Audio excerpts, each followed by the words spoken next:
Good evening, everyone, and let us call this work session to order and get started. I will now entertain a motion concerning the agendas. Mr. Mayor? Counselor Edwards, it's a pleasure to see you. Wait, oh, you want, okay. I'm turning it to you. Okay, on behalf of Ms. Edwards, I would like to move to approve the work session regular meeting agendas as presented. A motion has been made. Is there a second? I'll second. Second by Counselor Woods. Mr. Kesker. Mr. Campbell, Aye. Miss Woods, Aye. Mr. Robertson, Aye. Miss Edwards, Aye. Mr. Arrowood, Aye. Vice Mayor Darby, Aye. Mayor Claffey. Aye. Motion carries. Thank you. And now we're going to move along to the first item of business, which is a briefing of new police technology being deployed in the city. Ms. Beauregard. Yes, Mayor Claffey, Chief Jim Williams from the Police Department is here this evening to walk through this technology that has been installed and to answer any questions about it. Welcome.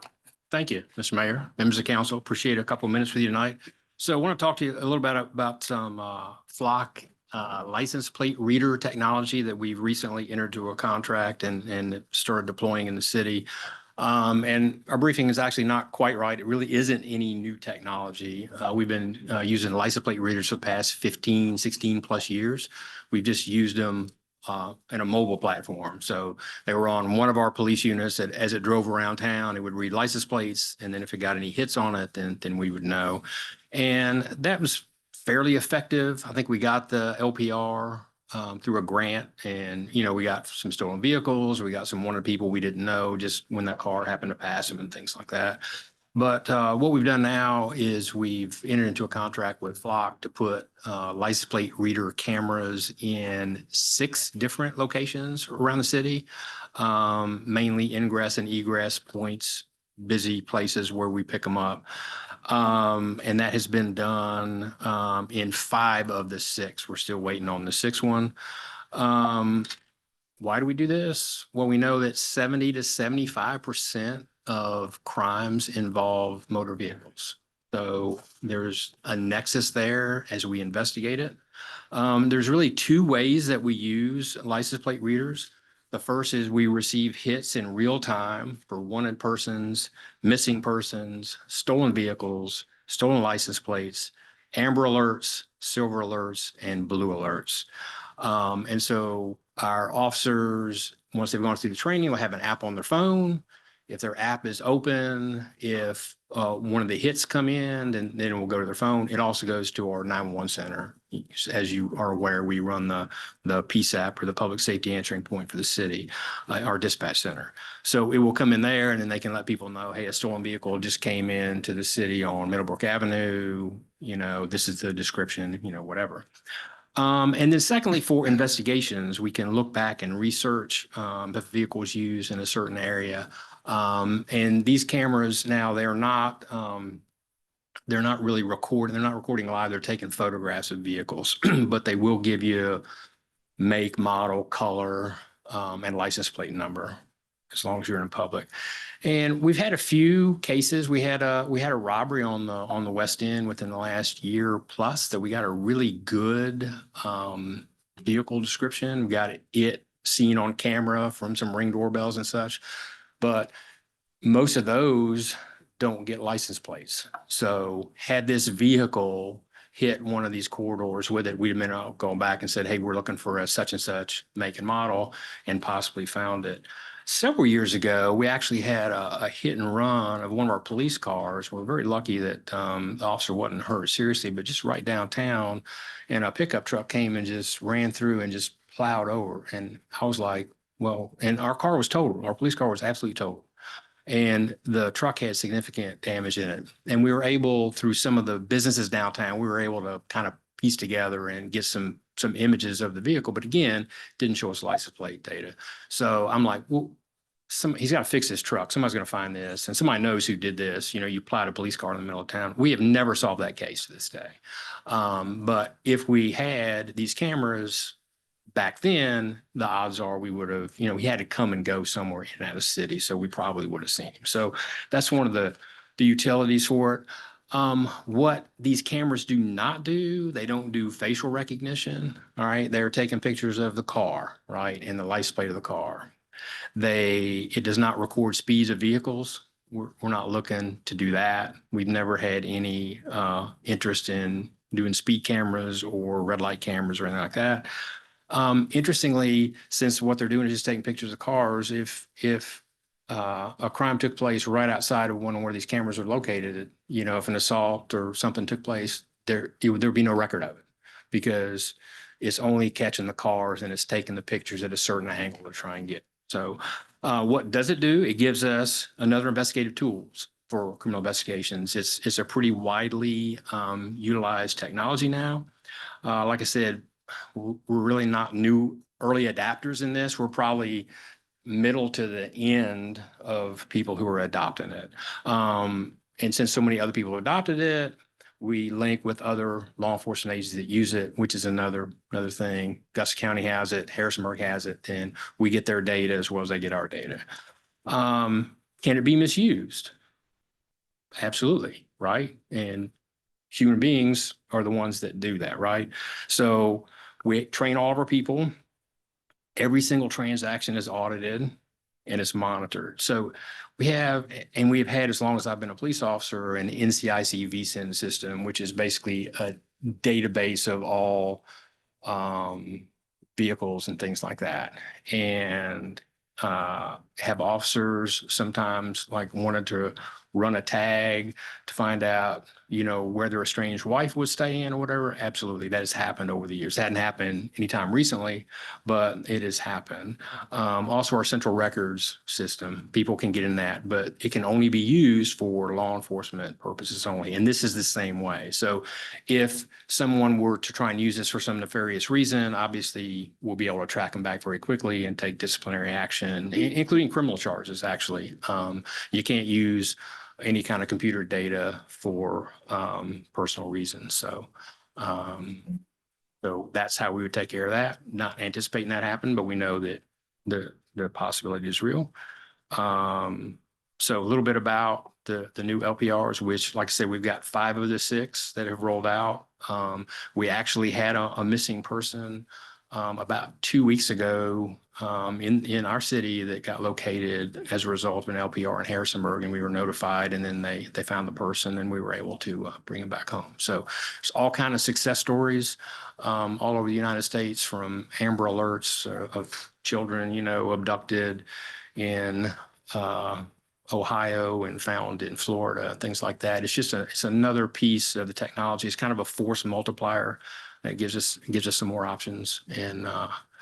And so I don't have anything. I wish I had a cool photo to show you, but it's just a camera on a pole with a little solar panel. So they don't have to be battery operated. But can I answer any questions of any members of council? How long does the database, is it maintained in? 30 days. We keep 30? 30 days, yeah, which is in current state law. Okay, thank you. I think he answered my question, Chief. I remember speaking to Leslie and our city manager about it, and the only issue that I had with it was that if it was going to be used for tracking citizens down for speeding, and I said, if it's not for there, to me, it's common sense. I mean, it's what price do you put on the head of a child that's brought back home? What price do you put on anybody that is caught and brought to justice that kills somebody, murder somebody, anything like that? So to me, it's common sense, as long as it's not a spy camera, you know, try to get somebody in a speeding trap. That It is, I it don't- is absolutely not. It doesn't even have that capability. Yeah, so Yeah. that I appreciate. And, that and we answer. have no interest in doing that. We have salespeople with the red light cameras and they've hit us pretty hard with the, excuse me, the school bus stop arms or whatever. But I've never been a big fan of putting that out there and then having people get a ticket in the mail for a couple $100 later. It just seems like you're using the criminal justice system to make money. So I've never had any interest in doing that. Questions from council? No, you asked, I think that was the biggest concern that we've heard, was how long would the data be stored. And that was one of the major concerns that people were having. And plus infringement on their rights was the other one. So I think you answered that. Yeah, so we're talking about public highways and taking pictures of a registered vehicle from DMV. And so it's, privacy concerns really are minimal.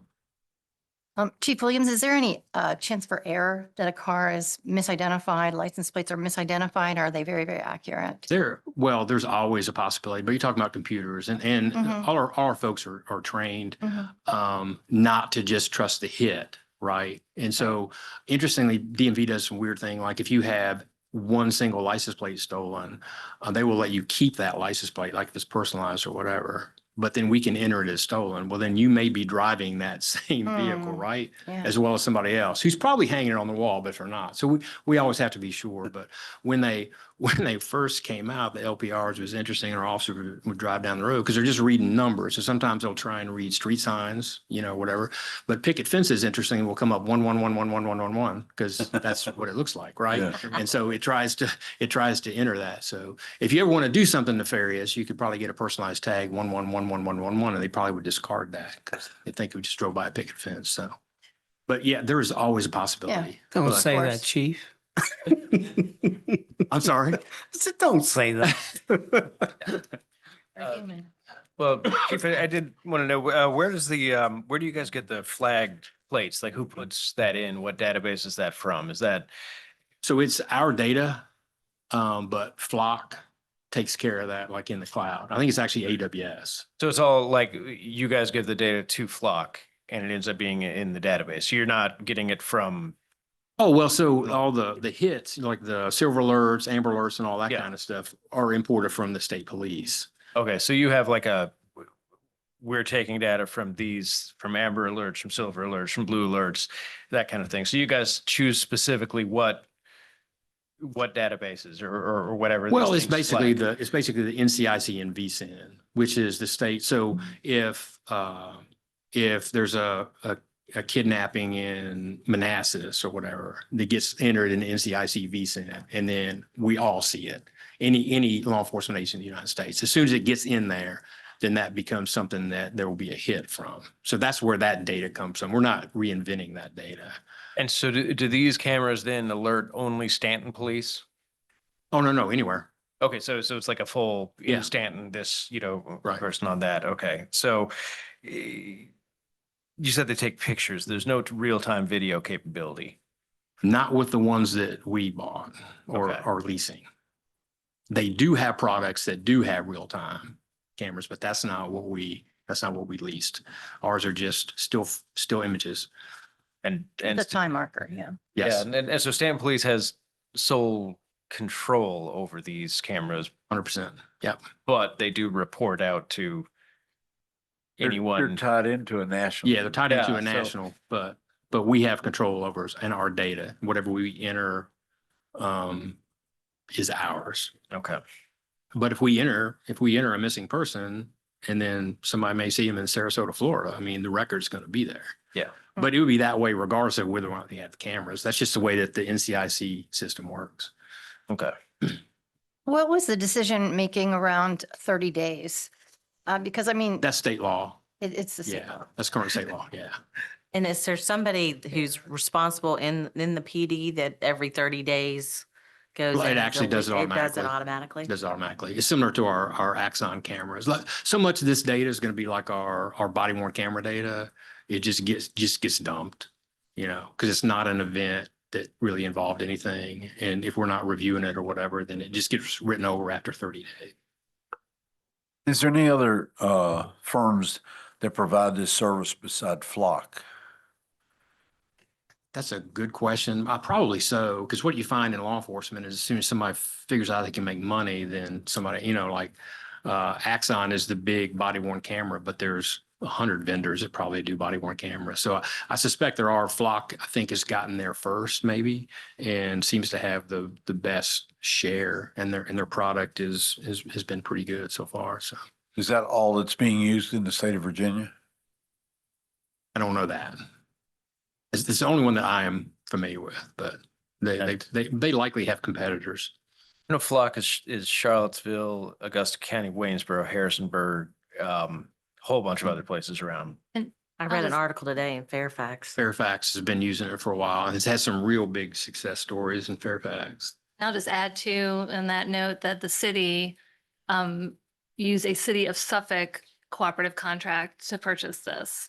So through that was the way we were able to procure the product, was through that cooperative contract. So which is not uncommon. Is that something we just piggybacked on, or is it like we have a As long as they have the cooperative language agreement? written in their contract, then we can actually use that contract for our own purposes. Right. Okay, And develop our own, instead of going through an RFP process. okay. Yeah, as long as there's language in their contract that allows that. So we don't have It's not a specific, uncommon. we don't have a specific agreement with Well, we Suffolk. do, but we didn't go Okay. through an RFP process. You Right. asked if there were competitors, and I guess if we'd gone through an RFP process, that would have revealed competitors, but this was the decision made. Got you. To go through the cooperative contract, given their track record and given that many localities, maybe all in Virginia use Flock, or the ones that we know of that we've talked about tonight use Flock. And why do we have a cooperative agreement with Suffolk? It's not with 'Cause they were Suffolk, first. it's just using their contract. But I mean, I don't know They why were the Suffolk. first ones to do it. Yeah. in the whole, That's not uncommon. Communities will build in riders that were just efficiency, just so you don't have to go seems through the odd RFP that process we're again. here in Channel Valley and Suffolk, Yeah, it's There's- something in the procurement laws, and Well- Chad Horvath could probably explain it better than me, but like we've bought vehicles that way and so forth. I'm sorry. Yeah, Allow our I city can. attorney- The Virginia Public Procurement Act has a cooperative procurement and we do this as well with our contracts. If you put in your request for proposals, you have what's called cooperative procurement language, which if we go through the RFP process and we select the lowest price vendor and select a contract, another jurisdiction may buy off of Staunton's contract because we had that cooperative language in the RFP. And again, I think it's for efficiency. It's the idea that price efficiency. there are, I believe, 141 cities and counties in Virginia. And if there's a service, do you want 141 RFPs for the same service or good? So this avoids that duplication for localities. So we're gonna be paying about $1,500 a month for 12 months, which is 18 grand, I believe. Yeah, I think it's- 19,400. Yeah, I think How it's, much? 19,400 for All the right, annual. the fir- rate. yeah, the first 15, year is 16 $19,400 and then it's 18,000 a year if we renew it. All right, so But we will be what are you doing, gonna do about the renewal process? Are you going to, I mean, is there We're a gonna- value of this, for this? I mean. Well, that's what we're gonna you find look at out. it for a year. yeah, that's what we're going to find out. We, like with all our technology, we go back and evaluate whether it was worthwhile. So how far are we into it, Jim? Oh, a month or two. A month or two? Okay. Okay. Any further questions from members of council? No, I appreciate it. All right, keep us Thank you all. posted. Yeah, right, thank you. thank Thanks for your time, Chief Williams. All right, next item of business is the update on the Virginia Department of Transportation Richmond Avenue Road Diet and Roundabout Project.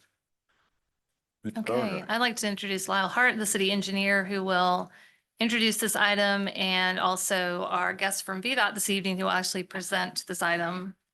And Mayor Claffey, I'd just like to make a statement before we start this agenda item. Pursuant to Virginia Code 2.2-3112, I hereby disclose that I work for the Virginia Department of Transportation, and I am a member of a group of 3 or more VDOT employees affected by this transaction. For purpose of this item, I only intend to provide information about the project that can be of assistance to the other members of council. I do not plan to participate in discussions about any ultimate policy or financial decisions the council may make about this item. Therefore, in accordance with the statute, I can participate fairly, objectively, and in the public interest by providing information about the proposed VDOT project. I reiterate that I will not participate in any policy or financial decisions related to the proposed project. I will simply assist in answering any questions that council may have about the proposed project if my input can be helpful. That sounds like a John Blair statement. It's always helpful. with Well, answers. we want to recognize that. Thank you very much, for Adam. reiterating, yeah. Good Welcome, eve- Lyle. good evening, Mayor and Council. Well, as you mentioned, we're going to be talking about the Richmond Avenue Road Diet and Roundabout Project. And the city applied for and was later awarded VDOT Smart Scale funding for about $2.25 million for improvements along Richmond Avenue in the vicinity of the intersection with Greenville Avenue. And that included, of course, the roundabout and also a road diet to go up the hill up Richmond Avenue. And that was the original scope. The project is VDOT administered and they're working with their consultant on the design. As design efforts progressed, it became apparent from early cost estimates that a considerable budget overage was likely based on the original scope of the project. So VDOT notified the city of this and requested that we clarify our priorities for the project and provide feedback of some potential scope changes and alternatives that would be less costly. So we wanted to provide the opportunity for VDOT to come and engage council for a status update and for them to acquire some feedback from the city's priorities in order to know how best to proceed, continuing along with the design.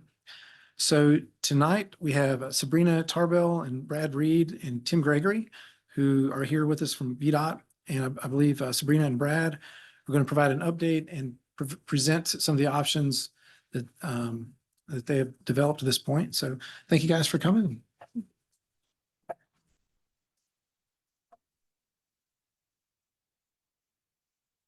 Welcome. Thank you. Good evening. As Lyle said, I'm Sabrina Tarbell. I work in the location and design department at VDOT at the Staunton district. And I took over as project manager for this project a few months ago. So if I defer to Tim, it's because it's something that happened before I took over.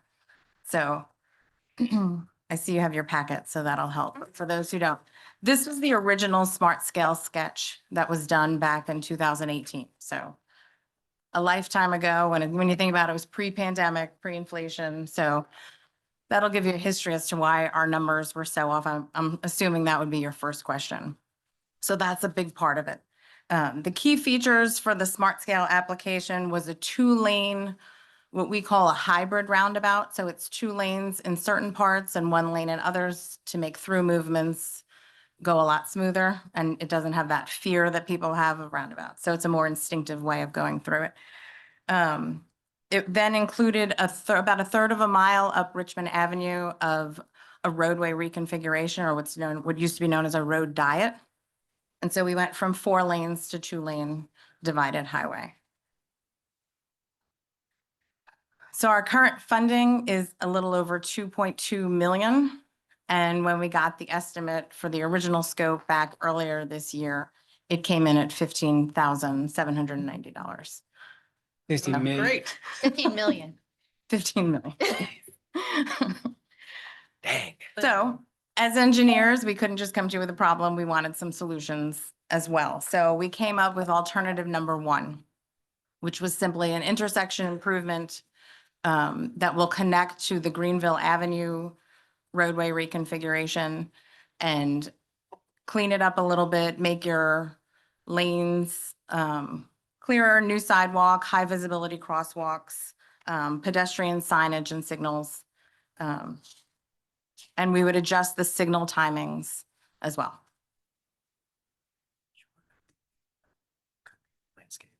Oh, right. And it looks like it's all concrete on here. That's just for sketch purposes. It can be landscaped or grass, correct. That would be up to you. And that alternative one, it really takes the roundabout out of, Totally Is out, it- yes. okay. Alternative number 2, which will take into account some new traffic study information, which Brad will go into further. But it brings us down to a 1-lane roundabout. This will meet all the traffic needs for the intersection. So we're not giving up quality or the purpose of the project, which would be the safety. We wouldn't be giving that up. And it would maintain the initial purpose of a more aesthetically pleasing gateway into the downtown area. It includes a 12-foot shared use path, and then the pedestrian crossing would be moved over to closer to the Blackburn. You can see it on the image as well. So it brings us to our cost estimates. Alternative number one would come in slightly higher than what we have. This is all with inflation as well, so it won't be increasing again. So it comes in at 2.9 million, and alternative number two, which is the single lane roundabout, would come in at $7.5 million. And we get that. So I will pass it on to Brad to discuss some of the other factors, and then we can come back to discussing the estimates and budgets. Thank you, Sabrina. My name is Brad Reed. I'm a district planner with VDOT, so I help with facilitating applications to the Smart Scale program and also provide some evaluation to help support applications after they've turned into projects. And folks like Sabrina have the pleasure of designing those projects and helping deliver them. So for your awareness, you might be wondering, why did we go from a hybrid 2-lane, 1-lane roundabout to a single lane roundabout? That's what I'm here for to explain. So originally, when that concept was developed back in 2016, we'd taken a very conservative assumption of a 1% annual growth in traffic rate. That's a linear growth rate. This is typical. We usually do what's called a sensitivity test, just to see, well, if you were to build this, how many years would it function appropriately, right? So we looked at 2040 growing up from 2016 counts. So adding 24% of additional traffic. Well, the reality is that if these diagrams here, you're not meant to read all the numbers, but just see that there's a downward trend in traffic historically, ever since 1998 to the present, in the volume of traffic, both on Greenville as well as on Richmond. So instead of looking at this with a sort of 1% higher growth rate, we thought, well, okay, if we can we call it value engineering, figure out if there's a more cost saving, cost effective measure that we can take to save some costs. That's an appropriate path to take. So we said, well, okay, what if we do a 2.5% growth rate instead of 1% growth rate over 24 years, which is still more than the negative growth rate. You can see -1%, -1.5% historically. And add 12% of traffic. And so what that ends up with is some various metrics here. Again, you're not meant to see all the details, but the gist is that it operates well and acceptably with that single lane roundabout with 12% growth. So the one notable item here that varies from the operation of the hybrid roundabout is that the queuing southbound, so the backing up of traffic southbound coming from Coulter and Commerce, would be roughly just under 300 feet at really the highest level. So because this is the 95th percentile queue of the peak hour of traffic of the day, with that 12% of added traffic. So that 300-foot backup would extend just about to the edge of the intersection with Commerce and Coulter. So that's something we would say is like the only negative aspect operationally of the single lane roundabout. However, that would be only if you experience that growth and if you're in the peak of the peak rush hour of the day. And just to give you some background, the road diet roadway reconfiguration, just to explain sort of what that is, I know is in the application for Richmond Avenue. One of the aspects of it is that it's a gateway treatment for the city. It also does provide a crash reduction where there's been a limiting of conversion of 4 lanes to a 3-lane configuration, or in your all's case, it would be a 2-lane configuration. The FHWA studies on these reconfigurations have produced about a 19 to 47% estimated crash reduction, largely coming from what we call harmonization of speeds. So you get less speed differential. Folks are going more typical speeds. And this is relevant because when you applied for the roundabout, the predominant number of crashes were at the intersection, whereas now we're also seeing injuries occurring on Richmond Avenue in the vicinity of Village Drive. So just something to be aware of. And benefits are mutually exclusive between the road diet and the roundabout. So if you were to just do, you reconfigure the roadway or just do the roundabout, you would still achieve the benefits of either of those options. A roundabout typically gives you about a 60% crash reduction versus a traffic signal. So just some facts and figures. I'll turn it back over to Sabrina here to close us out. Yes, Go ahead. Sabrina, just Yes. maybe with Brad. Is we've got, as I recall, we've got some businesses, restaurant or whatever, that is possibly going in there, going headed, coming down on the right-hand Where the side. steam plant was. Yeah. And so I reckon my question is one of these different ideas better for business and adding, with the Blackburn and, is there one better for that type of growth? Well, I think that's really why we're before you tonight, because this is the city's project. So we want to make sure that when we deliver this project for you, that we're meeting your all's goals. Mhm. And, we obviously have a cost issue that we're trying to combat. We have different ways we can go with that. And we have the facts which we presented, but then there's sort of the qualitative elements of it, then the context that we're certainly willing to have back and forth with you all on. I could say there is a shared use path proposed with the roadway reconfiguration element of the project.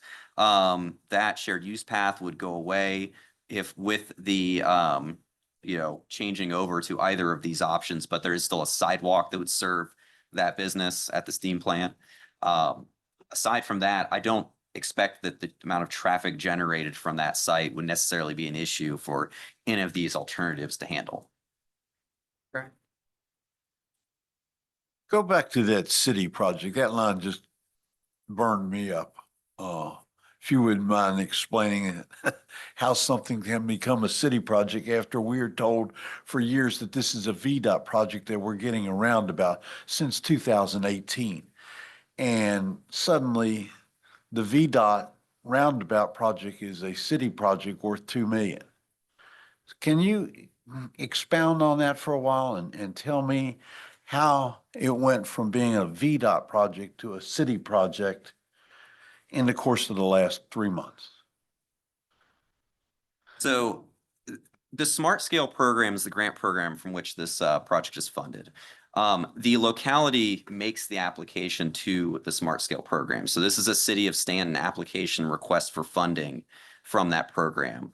The city has two options to deliver that project, either through local administration of the project, which they have the capability to do, or requesting VDOT to administer that project.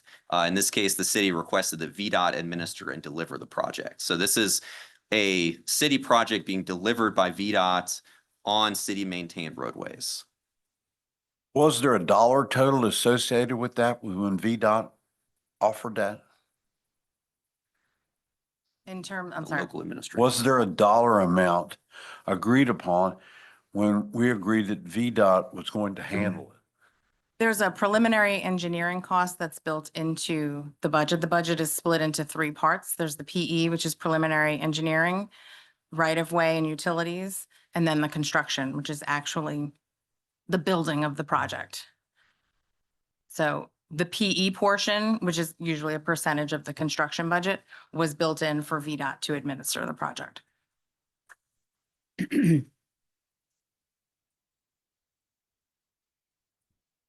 So I guess my question, I saw that, I guess it comes down to money, as it always does, but I mean, I think we are all in agreement that we wanted the roundabout. However, looking at $15+ million is not something that, or the single lane roundabout being 7.5 compared to an almost $3 million intersection improvement.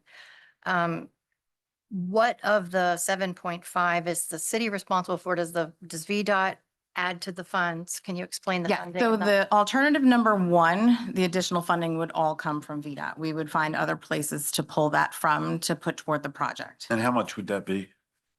It would be an 2.9? additional, Yeah, it's $700. $600 to $700,000. 700,000. Okay, from the original, From the original, the funding that is in place right now is at around 2.2. right. And so we would fund the other portion from our budget.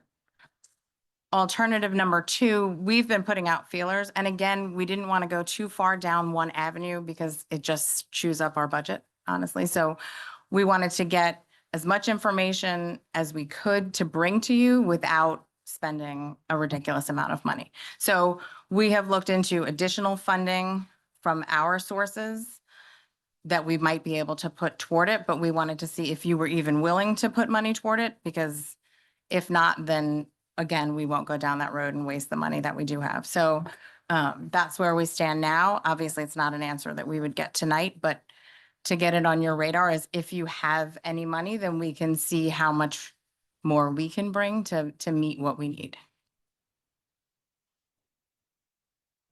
So what, we have to come up with the money first so that y'all can let inflation grow a little bit more? Or And they just get a little bit farther away willingness- from reality? A willingness to say we are willing to put some money in, because some localities are not willing to put any money in. And From a That's- VDOT standpoint, is a roundabout a safer way of doing it rather as opposed to alternative number one, which still includes stoplights? And alternative number two, which includes a roundabout. Is this the safer approach to go? roundabouts are known to be safest. It decreases your points of impact, it decreases the speed, and it also increases efficiency. So you get the best of both worlds in that it's safer and more efficient. Based on that, is VDOT willing to put more money into alternative number two than alternative number one? Yes. How much more? I'm not in that field. That's above my Well, pay grade, but I mean, but we're talking numbers and every year we delay this process, the inflation goes up and it becomes a little bit more More out of impossible reach. to get to. Well, I will note that the construction year is still set out 3 or 4 years. So inflation is based on that. So there Okay. is time built in already with these numbers. And accidents can happen on roundabouts, and I'm one that will tell you that. yes, they can. Because yeah, in England of all places, I used my nice You're on little the south southern side of the nicety. road. And I stopped to let somebody on, and guy in a brand new Volvo plowed into the back of me. He wasn't real happy, but And I'll just also note that while yes, the roundabout provides more safety at the singular intersection, I just want to reiterate the benefits of the roadway reconfiguration as a linear benefit, not just a single intersection benefit from a safety standpoint as well. Do you mean as a standalone, not even including the roundabout? I just I always just saw want to that reiterate part of the it. Yeah. safety benefits of a roadway reconfiguration as well. Okay. okay, Oh, explain that. Would the roadway configuration be similar, like what I would say I would be concerned about is, for instance, on West Beverly Street, that new little island that's there. At Heard Morris, lots at of Morris Mill. Morris Mill, complaints yes. and people concerned about that. So is the roadway configuration, she said it's not all concrete, but is it something similar to that? Because if that's what it's really going to be, then I think that's potentially concerning. You know what That- we're talking about? West Beverly, right past Groupert.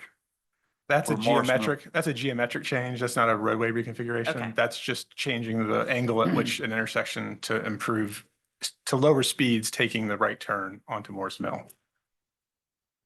So the way that the roadway reconfiguration would work, so you see, this is the original concept from the Smart Scale application, which includes a shared use path on the north side of Richmond Avenue, and then includes medians going along, and that's how the reduction in spacing would be achieved. The other image I showed you down here, the most typical roadway reconfiguration looks like the image in the bottom left here, where you take a 4-lane section and you simply use markings to restripe it to create a center turn lane and then 1 lane in each direction. And that also gives you the opportunity to install bike lanes as an alternative to the shared use path. So that could be done either as part of this project, the restriping, or as with a repaving effort from the city. So really, that's something that is a much becomes a much smaller element when you take away the shared use path and the median from the cost. Brad, let me ask you this. You said that the project, the inflationary totals were built in, but we were talking, this was going to start approximately when? I believe it goes to advertisement fall of 2027. All right. If VDOT and the city could come up upon an agreed upon, hey, let's start at fall of 26. I'm just putting it out there. Could we reduce some of that inflationary procedure, and maybe if we went with number 2, get the 7.5 million down to maybe 6.5 or 6.25 or 6, whatever. Is that Right, yeah, possible? I mean, I can't speak to a definite amount, but when No, I we, agree. when we do these, we build in what's called a contingency, Mhm. which at this stage of the project is fairly high because it's so, you don't know what you're going to come into, if it's going to be a right-of-way issue or an environmental issue. So we have built that in, and in addition to the inflation. So the further along we get into the project, we know better what the estimate will actually be, or what the cost of the project will actually be. But for now, I don't want to tell you, yeah, it's going to be $1 million less. No, I Okay, get you that, know, but I'm so saying if we started it yes, there earlier, we is- could possibly This reduce isn't it. you're writing us a check, and if we come in under, we're just going to pocket it and walk away. That's not how this works. It's, Okay. a combined effort Mm. on both sides. But you said it's scheduled for 2027, but it could happen It- earlier, or is this just part of your workflow? You It's- just can't get it in until before. Well, right now we have it. We still have to get firmed up utility dates. That's a Mhm. critical path. Got it. There isn't that much right of way on the project as far as temporary easements and actual right of way. So that's not as long as it could be on some other projects. So we have to wait to hear from them an exact amount, which they can't give us until we have a plan. So, everything's contingent on everything else. So those are all factors that could go into moving it up. But yeah, we don't want it on the books any longer than.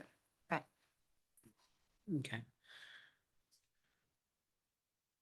This one is, I don't know, I almost see this as a 2-part intersection with it continuing on beyond the railroad bridge, because the stoplight there definitely impacts traffic flow currently, and specifically with a single lane roundabout, it feels like it would, I mean, I am not a traffic engineer.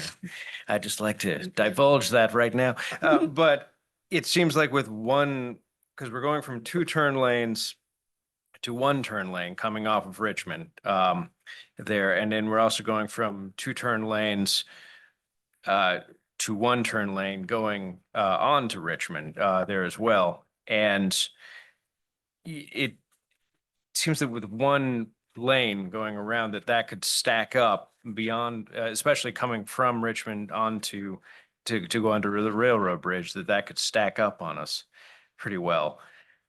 Because I mean, yeah, it's continual flow in that circle theoretically, but then that stops traffic as well, coming from south, there too. So is there something in particular about the intersection that we have right now with nearly double the turn lanes, in it, that, do you look at it, is it just wildly unsafe? Is it outclassed with the amount of, traffic that's going through it right now?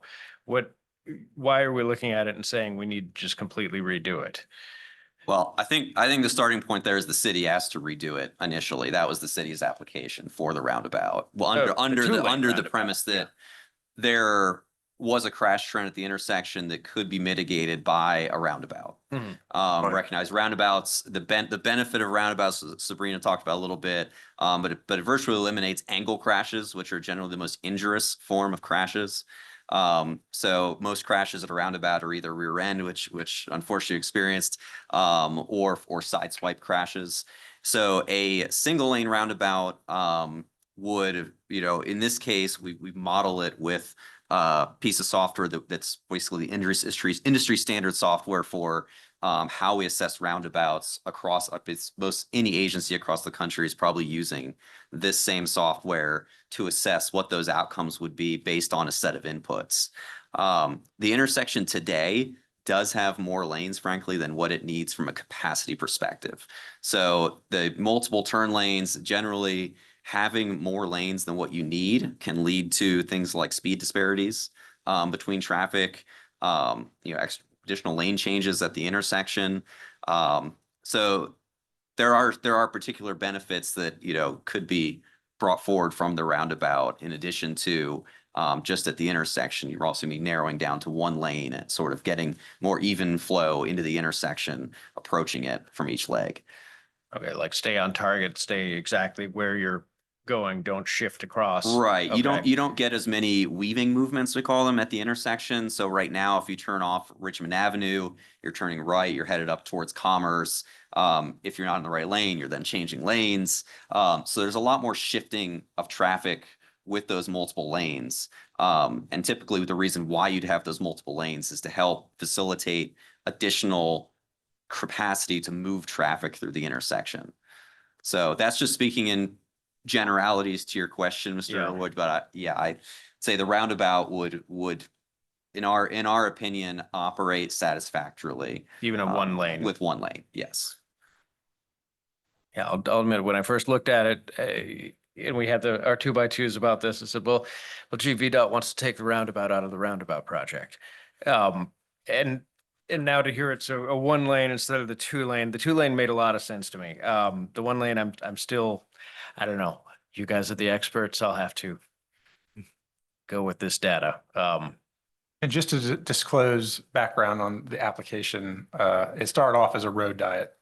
The city came to VDOT late in the game, about 2 weeks before the application deadline, and added the roundabout. What year was that? What was round 2, 2016? 2016, 2017, that timeframe. So you will notice the the figure that's on the left side there shows the anticipated average delay per vehicle in seconds.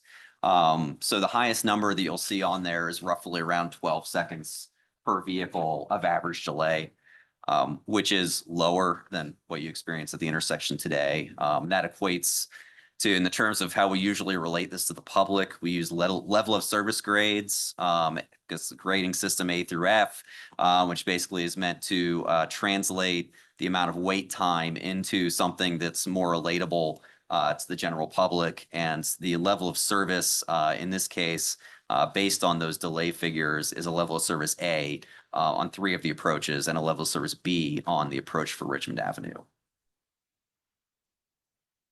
Going back to your statement about diminished traffic going through that intersection. I assume that's because most of the traffic is going across Statler Boulevard and does not come down to that intersection anymore. Yeah, and you can see that on Commerce too. The volumes on Commerce have dropped. They never really came to the level at which they might have originally projected when that 4-lane road was built. Right. Because as Statler was built, that a lot of traffic diverted over that way. I just thought came, on that intersection of Statler, Richmond, when y'all added or they put that thing come in and where it talked about if you're in the right-hand lane, you can only make a right-hand turn onto Statler. I'm still seeing, is that an issue, or can it really be an issue down the road? But I'm still seeing people, because I was right behind one, he just plowed on straight on down through the right, continued on to Richmond. Law enforcement. Yeah. So that the initial concept for that was actually a concrete median That's what I was slip thinking. lane. It was then converted into markings only. Our traffic engineering group had concerns about if folks didn't notice it and might strike it at a higher speed, that could lead to someone being injured. That intersection happened to be but before that project went in, the top crash location in all of our 11 county Stanton district. And it was on that list for several years. So after that project, it's no longer the number one. Waynesboro now unfortunately has that on. We're getting ready to study an intersection there for them. Yeah, so No competition. so at least the trend is declining in the number of crashes from what we can see preliminarily. Of course, we need to give it a number of years of being in place to really tell the tale, if you will, of how it's performing. But yeah, even Old even habits are unfortunately. hard. I know. Yep. What do we need to leave with this evening? That's a good point. Well, Or, I think we're going to have to, I have a question for you all, if I may. So if I heard you correctly, of the two options, the first option, VDOT will cover the funding for that. The second option, the city would have to kick in, but you can't tell us how much we need to kick in. You're looking for us to give you a number on that, and then that will determine how much additional funding you all will be able to receive to try to get, or is that what I heard? If you all are willing to put in more, then we're willing to try to find as much as we Try to can. find. So there's no guarantee that you could find. No, it. and these also have to go through the Smart Scale Committee Okay. to make sure they're still meeting all our needs. When So does this have, when do all these decisions have to be made? date? I mean, we're about to come up on a budget process. We're actually going to be talking to city council at the next meeting about the capital budget. That'll start that conversation. And so that's why I'm asking, when do you need a commitment from us or something from us that says we can identify this many dollars or this much? If that's the direction council wants to go. And I think that decision has yet to be made. I'm just kind of working through all the permutations of this decision. So it's nice, it would be good to know when you all need to have a decision on what their top priorities are. I can take a look at our schedule and see how much Okay, exact wiggle room I have. Okay, and that get would be to helpful. you. But, yeah. you know, as I'm sure you understand, the sooner the better. So, well, and our budget Yeah. process starts in another 90 days. okay.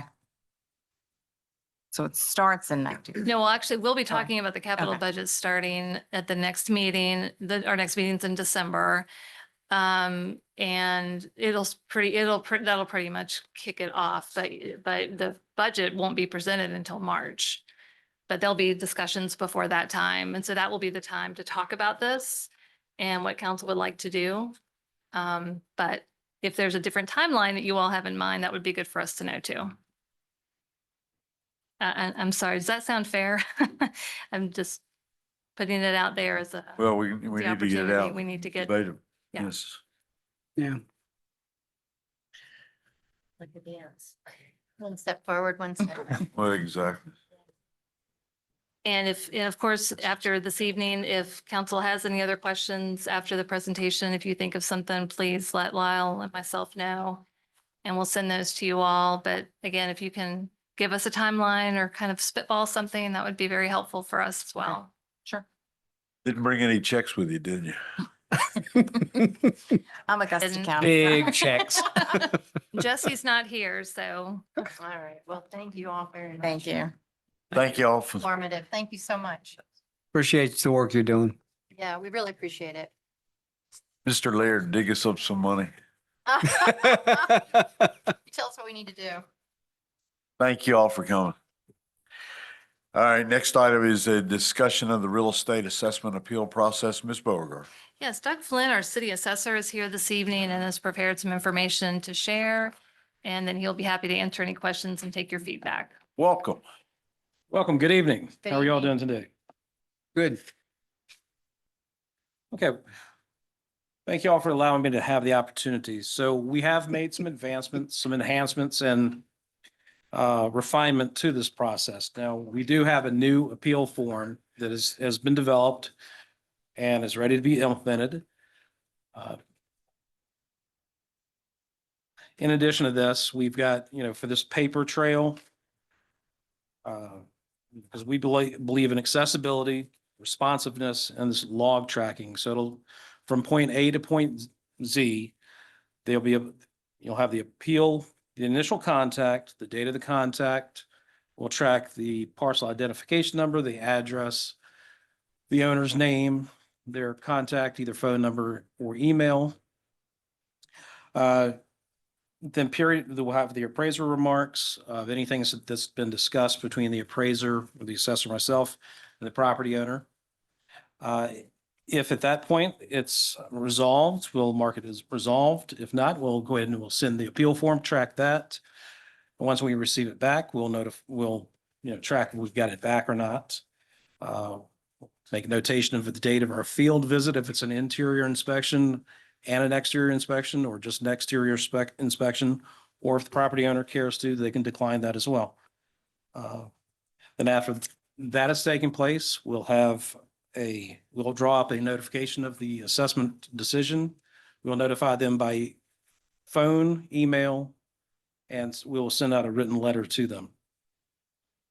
If they choose to, if they're not satisfied with that, and it's not a prerequisite to go to the Board of Equalization, but we'll be tracking any developments along the Board of Equalization. If a form is sent to them, if they choose to go to the Board of Equalization, and the results of the Board of Equalization.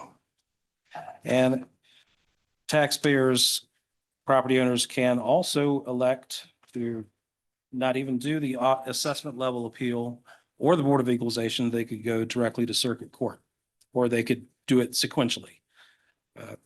Go with the assessment appeal first, then the Board of Equalization, and then circuit court.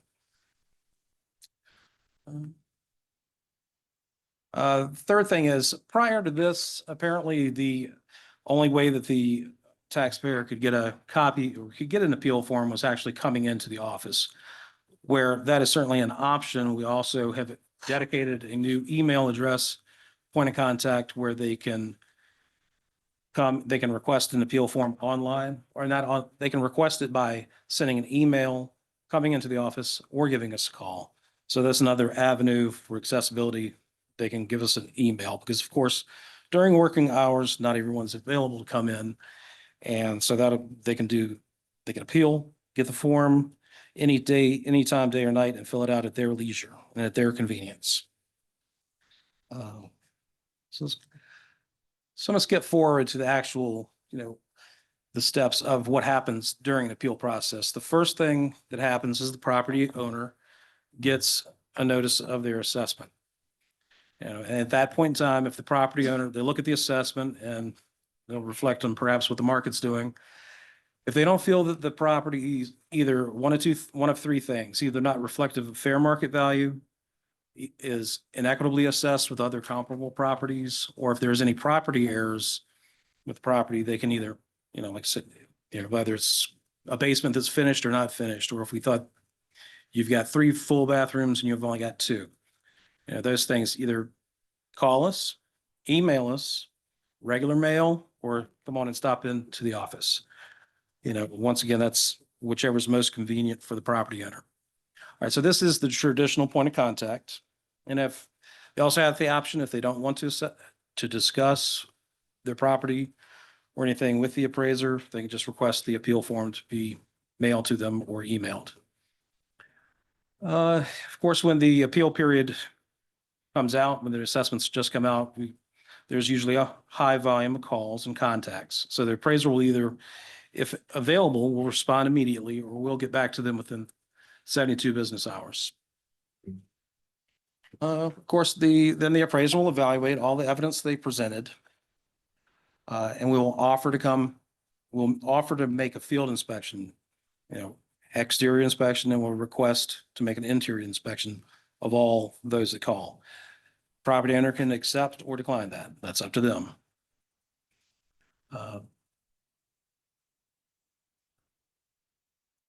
Based on these findings, field inspection, there's one of 3 things that can happen with an appeal: a no change in the assessment, a reduction in the assessment based on what's found, or an increase in assessment. And then we're not going to try to play a game of gotcha, but if we do a field inspection and we find out maybe you've got more we remeasure the house and you've got more square footage than we have on record, we'd be forced to increase the assessment based on something like that. Or if you had an unfinished area in your house and that's actually finished, we'd have to make that adjustment. So then after that, the taxpayer will be notified of our decision. Then, it's not a prerequisite to have a department level appeal. They can, as mentioned, can go directly to the Board of Equalization. Now, that is a formal process, and per Virginia law, it is assumed that the assessment set by the assessor is correct. So the burden of proof is up to the property owner. So they need to help themselves by having, comparable properties that have sold within the last 2 years. If they've got a fee appraisal, bring that in. Perhaps there's excess depreciation on the house, like, so photos. If you got photos of your home that's, maybe you've got old countertops, the bathrooms have never been, updated, bring that. So just the more proof that they can present, the better for them. And we look forward to helping people as whatever the case may be. Some of these sales, you can look at some online resources such as Zillow, Realtor.com, Redfin, or Trulia. Those look at regional sales and also have local sales. And so those are some resources that property owners can look at. Let's see. And so then after the BOE, they will, they'll make a decision and they will notify the property owner of their decision. So let me go back here. Okay. So I fully support having emails be accessible and responsive. However, we do not support putting the form online, because through the initial point of contact, 90% of these calls are resolved by, they discuss what's going on with their property. We identify local sales that have taken place. I know that some jurisdictions do put their appeal online, but there's plenty that don't. And I've worked for Chesterfield, Powhatan, and Hopewell, and there's plenty of ones that don't include it online. And there's pros and cons to that. And when people initially get their assessment or notice, if it goes up 20,000, some people may think, oh my God, my taxes are going to go up 20,000. It's like, they need to be, just because your assessment's going up does not necessarily preclude that your taxes are going up. The assessment is one factor in that equation. And per Virginia law, we have to set the assessments at 100% of fair market value. So. Okay. And a lot of people are, the majority of people do prefer either the calling in or emailing or stopping in. I think a lot of more people are actually put off by having to fill out a form to do so. So, and if you put it online, a lot of times, especially with commercial properties or B&Bs or rental properties, people that have for commercial properties, tax reps tend to just mass appeal things to see what'll stick, because they get a commission on how many of assessments they can get lowered. So it's a better way of tracking if we don't put it online. There's more control that way. Another thing, some of the lessees, if the actual property owner can only appeal, a lot of times in the past, I've seen people that rent the property because they actually pay the taxes, they'll appeal the property without the permission or consent of the property owner. Okay. And with these appeals, there's an emotion as soon as someone gets their assessment, and I would too. If my home has been assessed at 350,000 and all of a sudden I get an assessment after 2 years, it's 350 2 years ago, now it's 400,000. The appeal has to be based on more than it's just, it went up too much. I didn't do anything to my house. I didn't put another nail in the house. Why in the world did it go up? Well, it's based on market activities. So if you do want to appeal, like I said, have other comparable properties that have sold or actively listed, or if you feel that the property's assessed inequitably with others, we'll have a place on the appeal where identify those properties. Tell us which they are. So we'll look at that. And of course, if there's errors in the property description, you can appeal that. And if there's actually errors in the property, people can appeal that at any point in time. We'll take care of that. But there is a window with the assessments coming out. There's only a window of time where you can appeal just the valuation or equity portion. Okay. And as I mentioned, appealing to the assessor is not a prerequisite to appealing to the Board of Equalization, and appealing to the Board of BOE is not a prerequisite to appealing to the Circuit Court. Yeah. Once again, Virginia law, we set an assessment target between acceptable ranges from 90% to 110%. Per Virginia law, it's mandated at 100%, but there's an acceptable range. And I try to be a little bit more conservative than that. So here's just an example of one property since 2018. You have to keep in mind, of course, Staunton reassesses every 2 years, and the market activity usually is continuously increasing. So there's, on this particular property, I think it was in 2019, the assessment is in the blue line. The market value, as Zillow, we don't use exactly what Zillow said. We don't use Zillow. However, we recognize that that's, an online resource that a lot of people do. You can go there and you can get a general idea of what your property is worth. They use their own proprietary formula. We're looking at sales directly here in Staunton. They're looking at sales that are all around this area. So they're kind of in lockstep with the general market activity, but not specifically here in this area. So back on that, the market activity is always going up. Like in 2019, the assessment sale ratio was 97%, and for a brief period of time. And then in 2021, I think the assessment was 4% above the market for probably a period of 3 months or so. And then in 2023, when it was reassessed, I think it was about a 2%. The assessment was about 2% over. So the time frame of all those 2 years, the market value is continuously above the assessment value. It's only a brief period of time where that new assessment is set that that assessment reaches back up to where the market is. Then it stays flat for 2 years. So I think a lot of property owners could realize or, embrace the fact that the majority of the time they're actually being underassessed for what their house is worth. It's only for a brief period of time that, that the assessment reaches back up to where the market activity is. And Let me ask you a question real quick. yes, sir. I know this is the first year that you've been involved in the assessment. But how many properties actually applied to the Board of Equalization and used the appeal form last time? To the Board of Equalization, I believe it was about 5. For the actual 5 Board of properties out Equalization. of, what are we talking, 11,000 properties in the city? It's 11,600 total parcels, 11,200 taxable parcels. Now, So it's a very, very minute they go to the Board of Equalization. Now, the people that actually called, I think they had around 300 calls.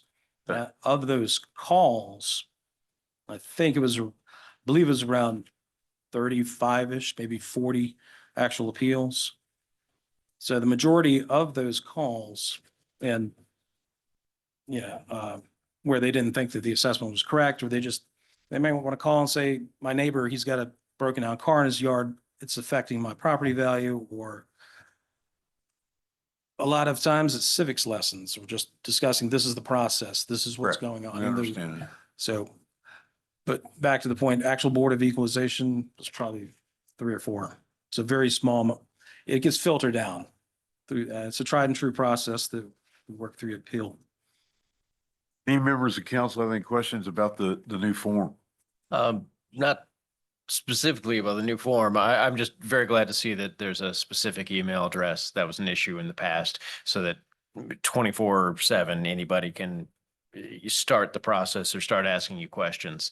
Absolutely. And also I imagine there's a lot of explaining the process to people initially from these contacts about how you arrive at it, and that you and your staff are willing to walk people through that is a big deal for getting the info out to the public. You can't just arbitrarily say, no, my house isn't worth this much. You have to say, because of these other properties that are Right. similar and sold that, or because you said I have a whole finished basement or something like that. I don't think it helps when you mention the fact that the whole neighborhood is going up a percent, you know. Your division will increase at a similar rate. The people will understand that they didn't arbitrarily get picked out for a humongous increase. I have a quick question for you. Yes, ma'am. For you may know this, you may not, but for the localities that have the form online, you said there was pros and cons. Obviously, I understand that. But do you know, I mean, do they have more manpower to deal with the form being online? Well, that's an excellent question. And I was looking at their staffing levels and number of parcels per person. And I looked at Harrisonburg, Augusta, Charlottesville, Salem, Roanoke, and Charlottesville, if I already mentioned that. So actually, out of all those, the number of parcels so we've got a staff of 3. The number of parcels we have is a higher amount than any of those that I compared. So. Any other questions? Yeah, I had a couple of comments. I don't know, in no particular order, but since we're talking about the form, I did feel like the language used on the form can be a little bit confusing, might be confusing for some people. It's written at a Okay. high level. I wondered if it could be simplified. And I hear you saying that the burden of proof is on the property owner, but it's a very high level form. Excellent point, and that's true. And that's another perfect reason why we like to have the contact of either calling or emailing. So so we can explain it. And if there is a lot on the forums and it can be intimidating. And Well, we, but and off-putting, and we definitely don't want to be off-putting to anybody, but like saying, oh, well, the burden of proof is on you, but honestly, it is. well, I see that, but I mean, the form is Such your as? form, so it's obviously modifiable. I mean. Okay. But I'm just saying, so that was just a comment that I had. And I see, I'm one who would absolutely at 11 PM, go to the website, download, fill it out and send it. That's how I would do it. Would be the 10%. And so to me, it just seems, I don't understand exactly why you wouldn't want to put it online. I hear that you want this control, that you want to maybe head things off at the pass. But, and I hear what you said about security, but I also can log on to my utilities portal, my tax portal. I could have that level of security where I can have it on somehow integrated into a safety, something that I have to log into, that it's me and you know it's me. It just seems doesn't seem 21st century, to be honest. And so I hear that you've always done it. It's the traditional way to do it, but it seems, it just doesn't seem, for that 10% that you're talking about, that it would work for them. That's just one. Go ahead. That's just a comment. I hear you, and I'm definitely not a proponent or subscribe to, well, that's just the way things have always Yeah. been done. That's the way we're going to continue. I totally do not agree with that. If there's an opportunity to improve or refine something, I'm all for it. But not putting it online. And well, I'll also say, now certainly it's a different department, but I've checked with the Commissioner of Revenue. If you wanted to appeal your personal property bill, I mean, you can do so, but it's just not available online.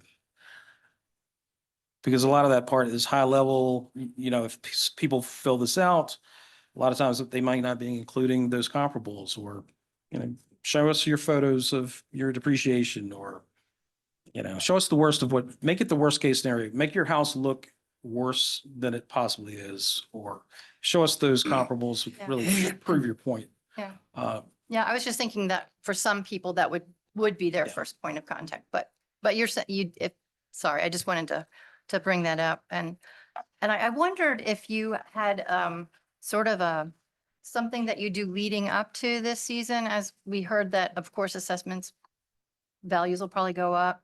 I see Lyra in the audience. Hopefully she's gonna be writing about the fact that Oh. assessments are coming out and that, in the spring, and to be aware that that doesn't mean that's what your tax rate is going to be, and all of those things. So it seems that education is kind of one of the biggest things that you do, and thinking about how to do that proactively. And So Josh isn't here because Yeah. he's with Citizen University, but I've been thinking about that. And I think this is definitely an opportunity to push out the new appeals process and let's see how it goes. Mhm. And it is a pretty big improvement over what we've had the past many, many years. And so I was thinking about the education piece, of course, and we can start to push that out, at the end of the calendar year, because assessment notices will go out at the end of January. So we're January. only a couple months away from that. can do one of his videos. You could definitely do one of his videos, Doug. Just saying. So, Okay. yeah, so that's on our radar to talk about, and I Awesome. think that would be very helpful. And so we'll see how it goes. Yeah. And I think, again, as Mr. Flynn has pointed out, this is a pretty big improvement over Yeah, what we've no, had. appreciate it. Correct. And so we'd appreciate just to kind of some time to see how this plays out. And then, we'll see how it goes, and Yeah. you'll see, get the data to see what works and what doesn't work, and we'll adjust it in the future, certainly. So, Excellent. yep. Yeah, thank you. Thank you. No, My it pleasure. is, For the it's a update. big, it's a big improvement. you. So Great. thank you very Great to hear. much. My pleasure. Brings us to a discussion of potential amendments to the Stanton City Code to ensure income requirements are satisfied from organizations seeking development fee waivers to provide affordable housing. Mr. Blair, he's there. Thank you, Mr. Mayor, members of council. I'm going to just give a very brief overview and turn it over to Councilmember Arrowood for the more policy-related discussion. But currently in our code for water and sewer connection and facility fees, as well as permit fees, we do offer waiver of those fees for 501c3 organizations that are formed to promote home ownership within the city. Among those folks who are classified as low or moderate income by the Department of Housing and Urban Development. Additionally, individuals who will be residing in the homes must put in 200 hours of sweat equity.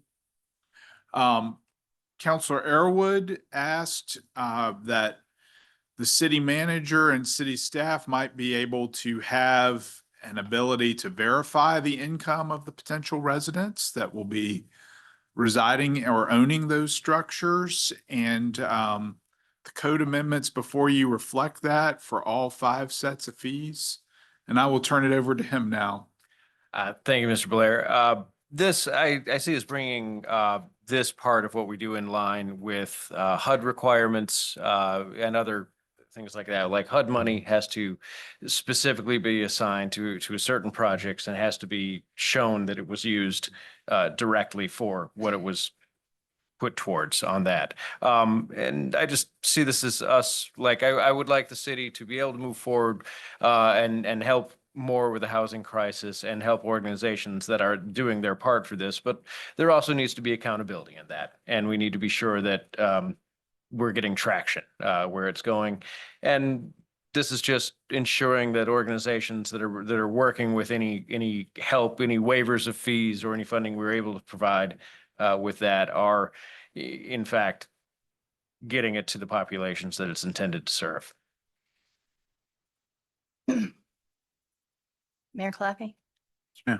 Can I just comment that, comment, maybe a question?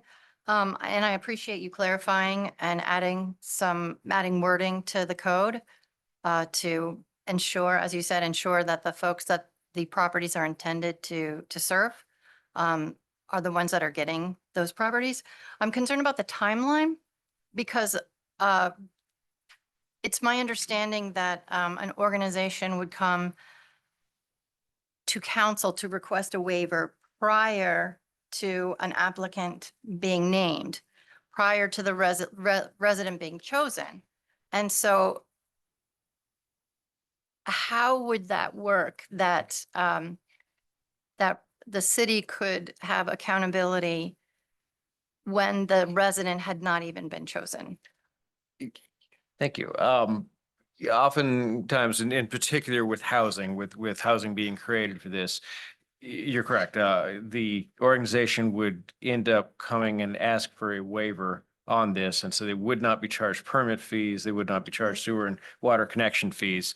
But they do go through the entire inspection process.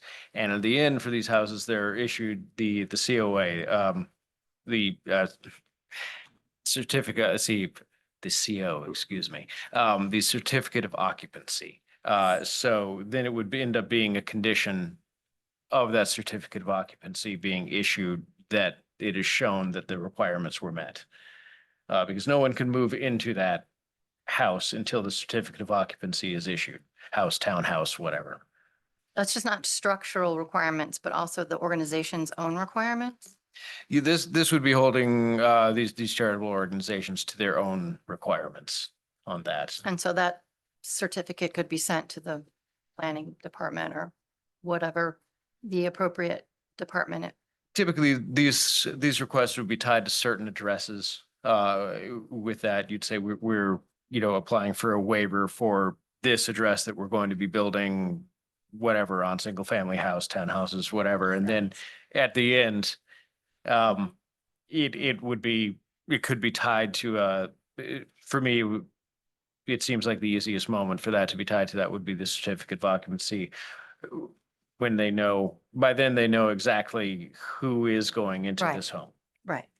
And they would provide that because it would be part of any organization's own files that they know who is going into that Right. and the But population then they that serve. certificate would go to the city, or there would be some sort of a circle there. It would come back around.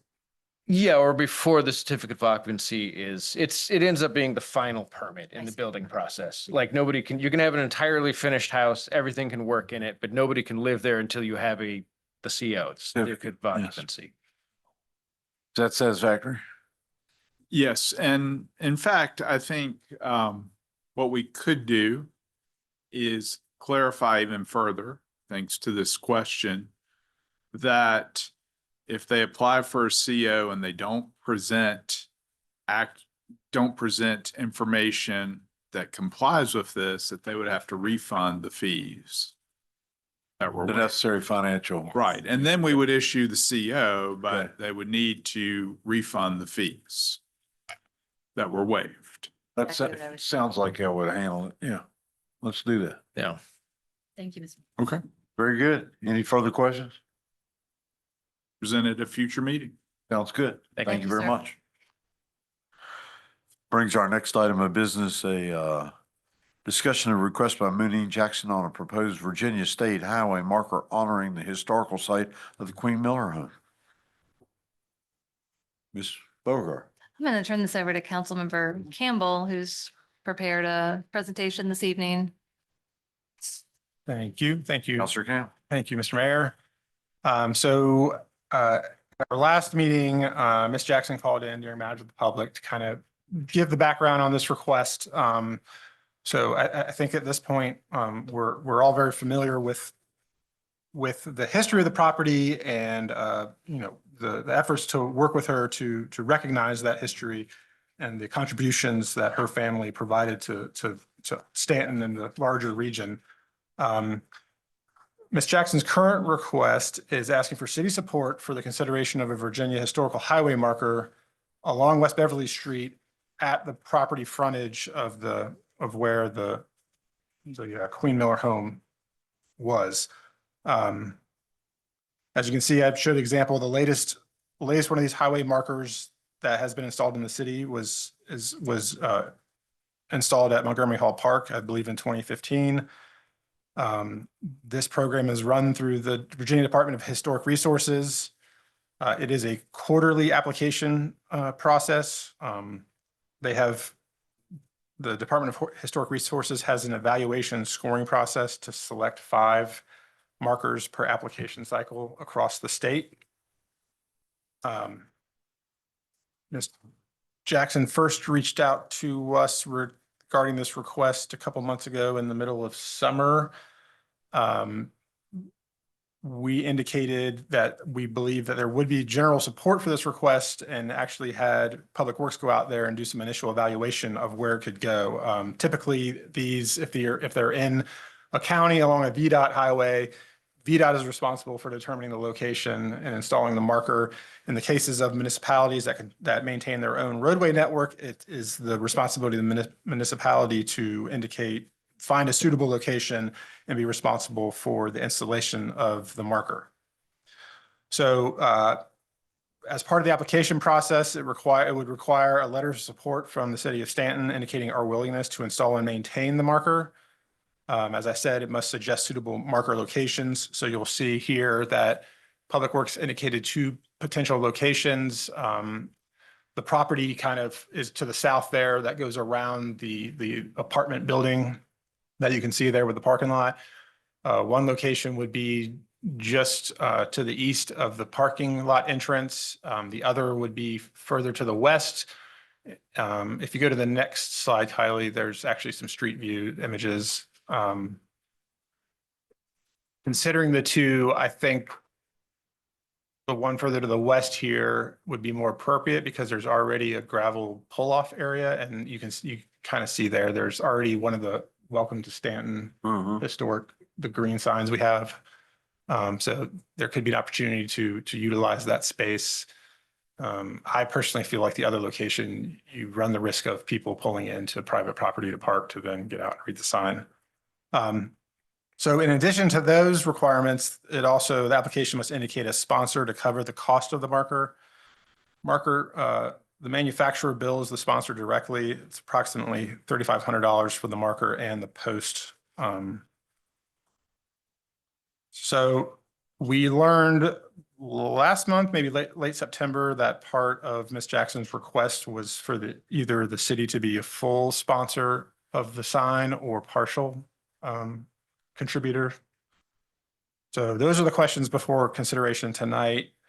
I did want to note that Ms. Jackson, in her matters from the public call last week, did briefly mention that the Staunton Augusta County African American Research Society has developed an informational marker similar to what's shown here that is ready to be installed. And I believe the current plans are to install it at Montgomery Hall Park. So there's that worth noting, that there is a sign that has been developed to share the history of her family's contributions to the community. So really that comes down to, does City Council support the marker application and willingness for Public Works to install and maintain the marker? And is the city willing to act as the marker sponsor to pay for the project in full or partially? So yeah, at Ms. Jackson's request, I wanted to present that information for discussion tonight.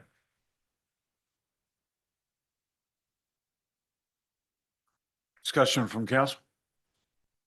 There's also the Elizabeth Miller Gardens, named after Queen Miller, I believe, correct? So then we would have pretty well bracketed. I mean, I personally think that, it's obviously a history that is very worth sharing. Yes. I support the highway marker program, but just with my understanding of how the city has supported these other historical markers, whether it's the other highway markers or the Staunton Augusta County African American Research Society markers, our contribution has always been to be willing to install these markers and have some level of maintenance responsibility. So I personally would see it problematic if we were to take a different approach with this individual request, just in terms of actually contributing to the manufacturing of the sign. Adam? Sorry.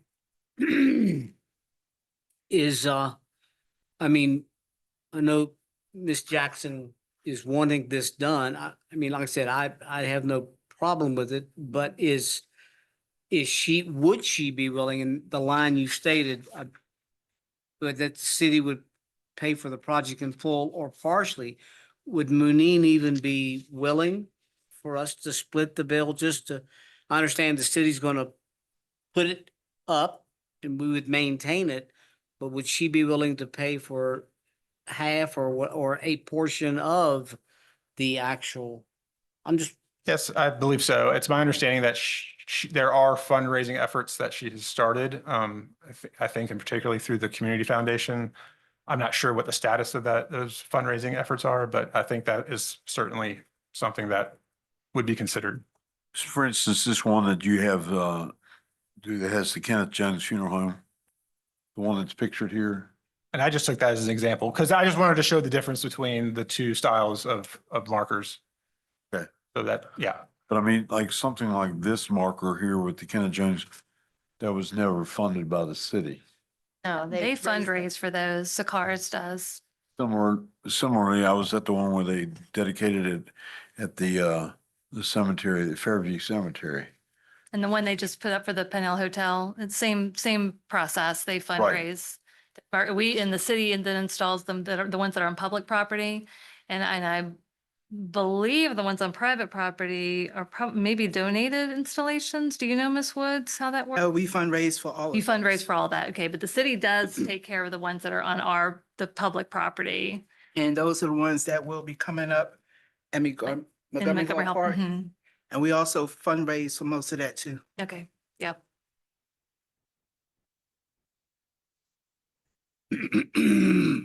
So in answer to the first, the city council support the marker application willingness for public work to install and maintain the marker. on a Go ahead, yearly Nob. Can I see, is everybody in favor of doing that? Doing what? Install The and city maintain. council support the marker application and willingness for public works to install and maintain. The Yes. Virginia Highway Maintain, sure. marker. Yeah, Yes. I mean, I think that's encumbering our city to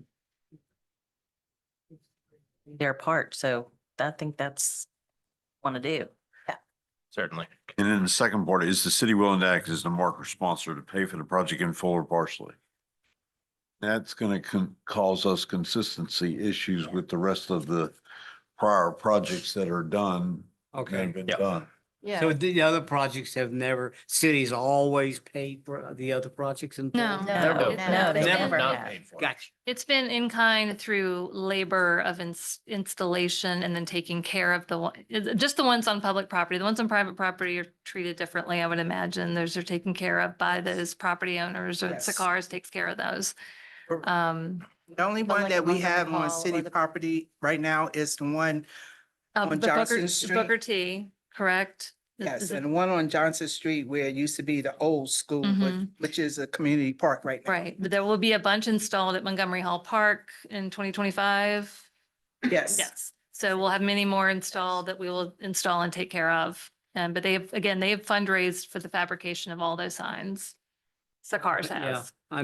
I would be in favor of, We need to be So too. consistent. yeah, I would be in favor of the council passing, we would do the installation and the upkeep, but I would say that Ms. Jackson and her group should, to be Fund it. consistent, should pay for the marker. Is the rest of my council mates? Is that fair? Yeah, and I'm not 100% familiar with the application process. I don't know if it would be beneficial for us to provide that willingness that we support the application and the maintain.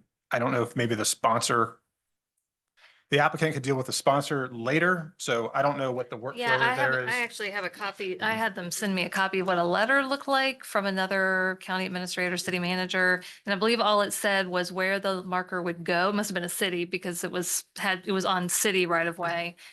Where the marker would be placed and that we would commit to maintaining it. And I don't think it talked about who was going to pay for it.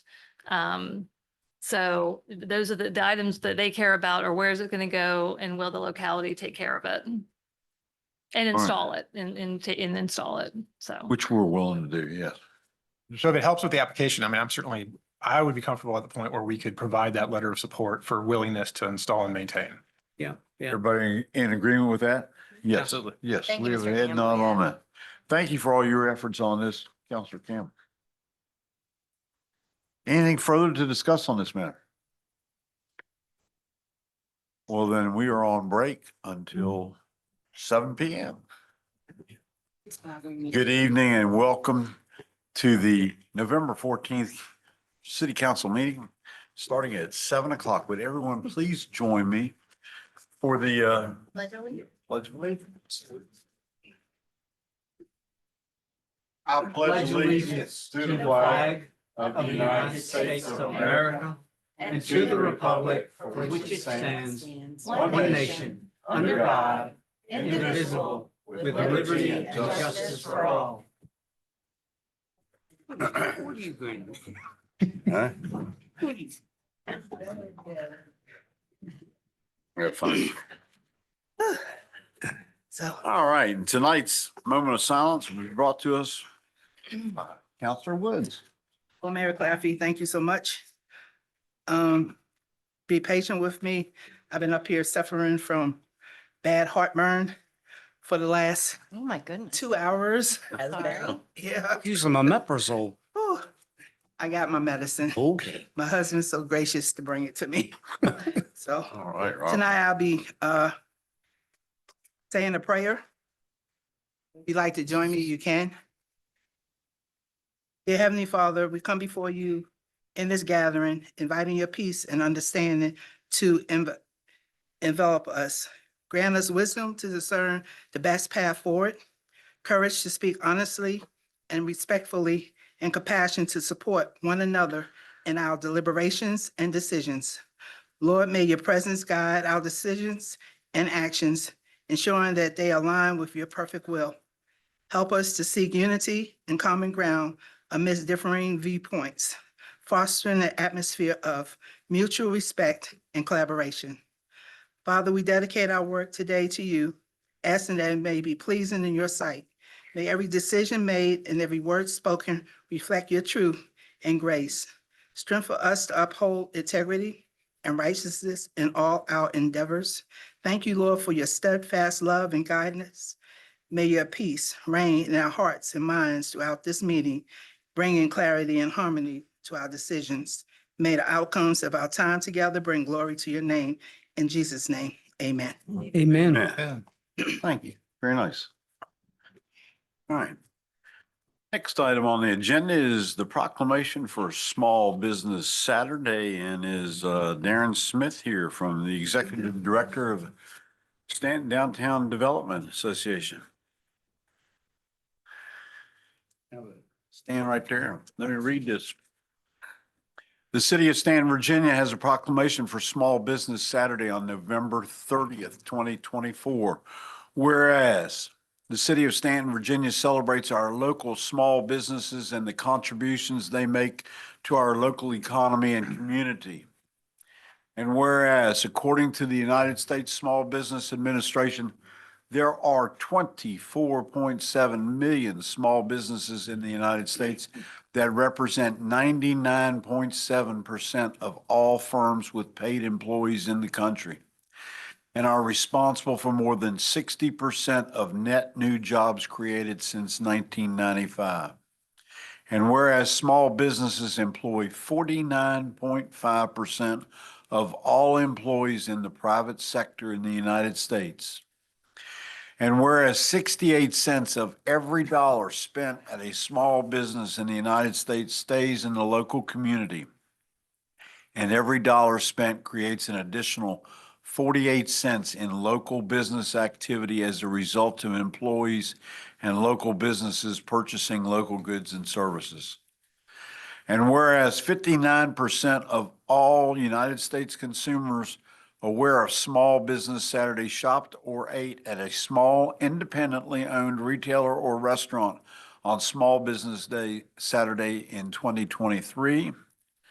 And whereas the citizens of Staunton support our local businesses and recognize that such businesses create jobs, boost our local economy, and preserve our community.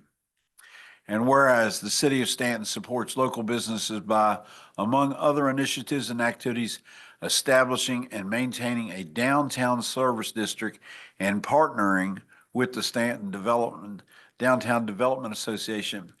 Now, therefore, be it proclaimed by Staunton City Council that November 30th, 2024 is hereby designated as Small Business Saturday in the city of Staunton, and City Council urges the residents of our community to support small businesses on Small Business Saturday and shop small throughout the year. In witness whereof, I have set my hand and caused the seal of the city of Staunton to be adopted this 14th day of November 2024.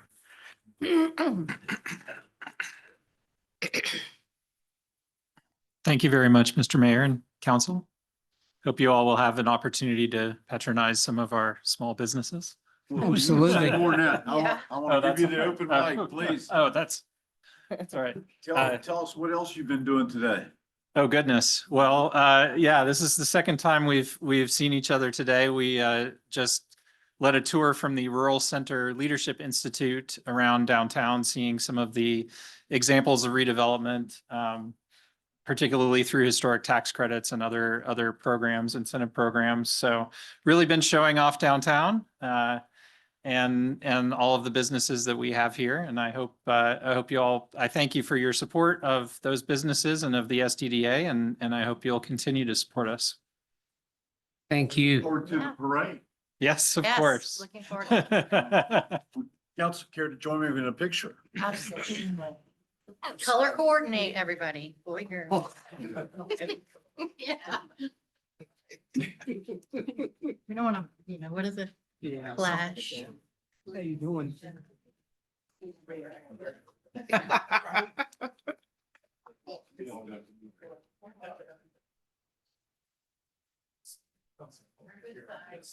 Always do. All right, 1, 2. All right, there we go. All right. Thank you. Thanks so much. Thank you. Good to see you. Have to go down there or Well, is it? if you want, I can. No, that's all right. So I'll go see Christian. I'll go grab it. Thanks. Sure. Thank you very much.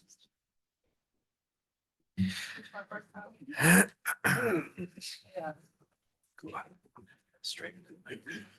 You got too much to go. Oh, it is. You almost went straight into the. All right, next item on the agenda is the mayor's report. I got too much to go over tonight. First thing I have to update council on the donation we've made to the World War I monument.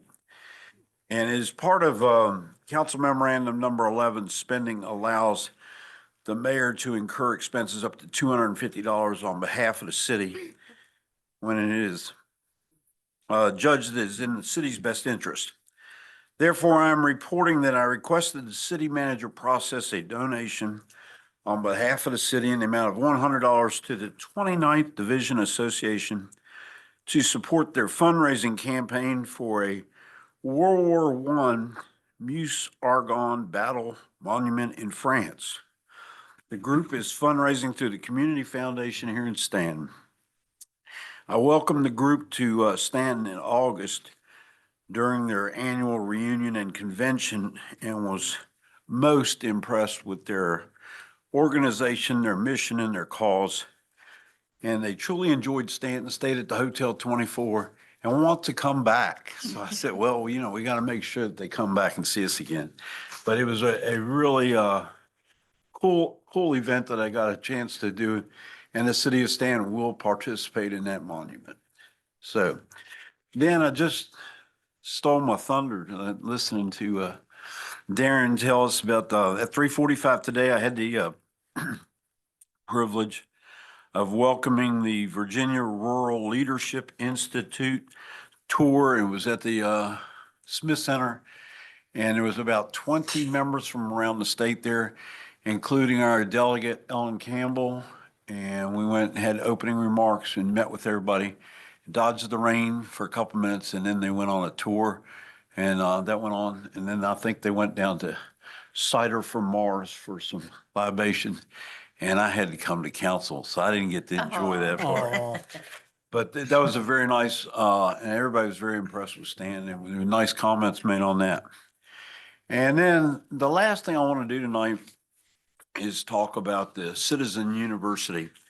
And as I'm running my mouth and talking, I'm going to ask everybody that's just recently graduated from the Citizen University to stand over here on the side.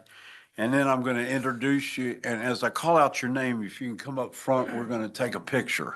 Because, you know, Josh will never let an event go by without taking a picture. But anyway, if the members that just graduated from the Citizen University would please come over here and stand at this side while I'm talking.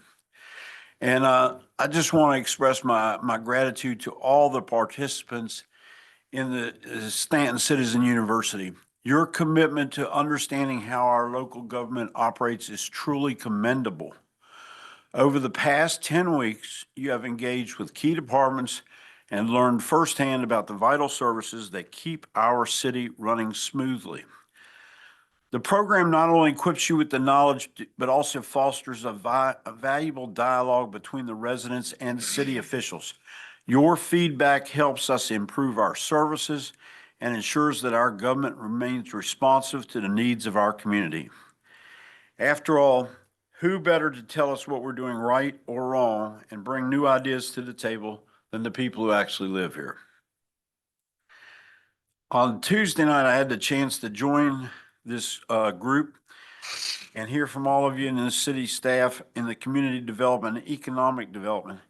It was a most impressive presentation, and I want to, at this point, thank Josh and Morgan. I don't see Morgan here tonight. back I there. mean, all right, Morgan, Back step there. up here. Back there. All right. Outstanding job. I mean, and we had some.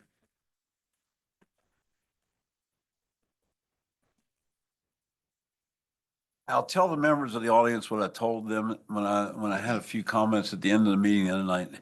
Now that you are knowledgeable and understand what's going on, now we're expecting you to sign up for a board or commission, because we definitely need y'all and we appreciate you. So as I call your name out, I'd like you to come up here and stand, and we're going to take some photos. But congratulations and thank you for showing your interest in Staunton. Yep. And this is done alphabetically by your first name. Allison Demi. Ari Kalis. Casey Musselman. Dan Ganells. Francis Benjamin. Frank Wallner. Jeff Overhauser. Jessica Geist. Joa Garcia. Joanne Jeter. Judith Cater. Christy Shuey. Kristen Jolda. Leah Buckner. Leslie Pusey. Michael Ansbach. Rachel Bagley. Ryan Pridgeon. Sally Beth Buckner. Sarah Petrus. Seth Atwood. Sylvia Geidenberg. Thomas Geidenberg. And Tyler Gallimore. This is our citizen graduate.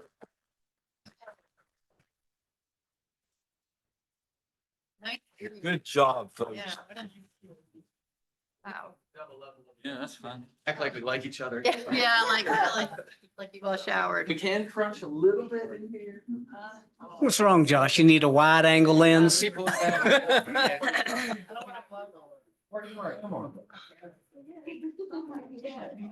on, everybody stand up and get behind me.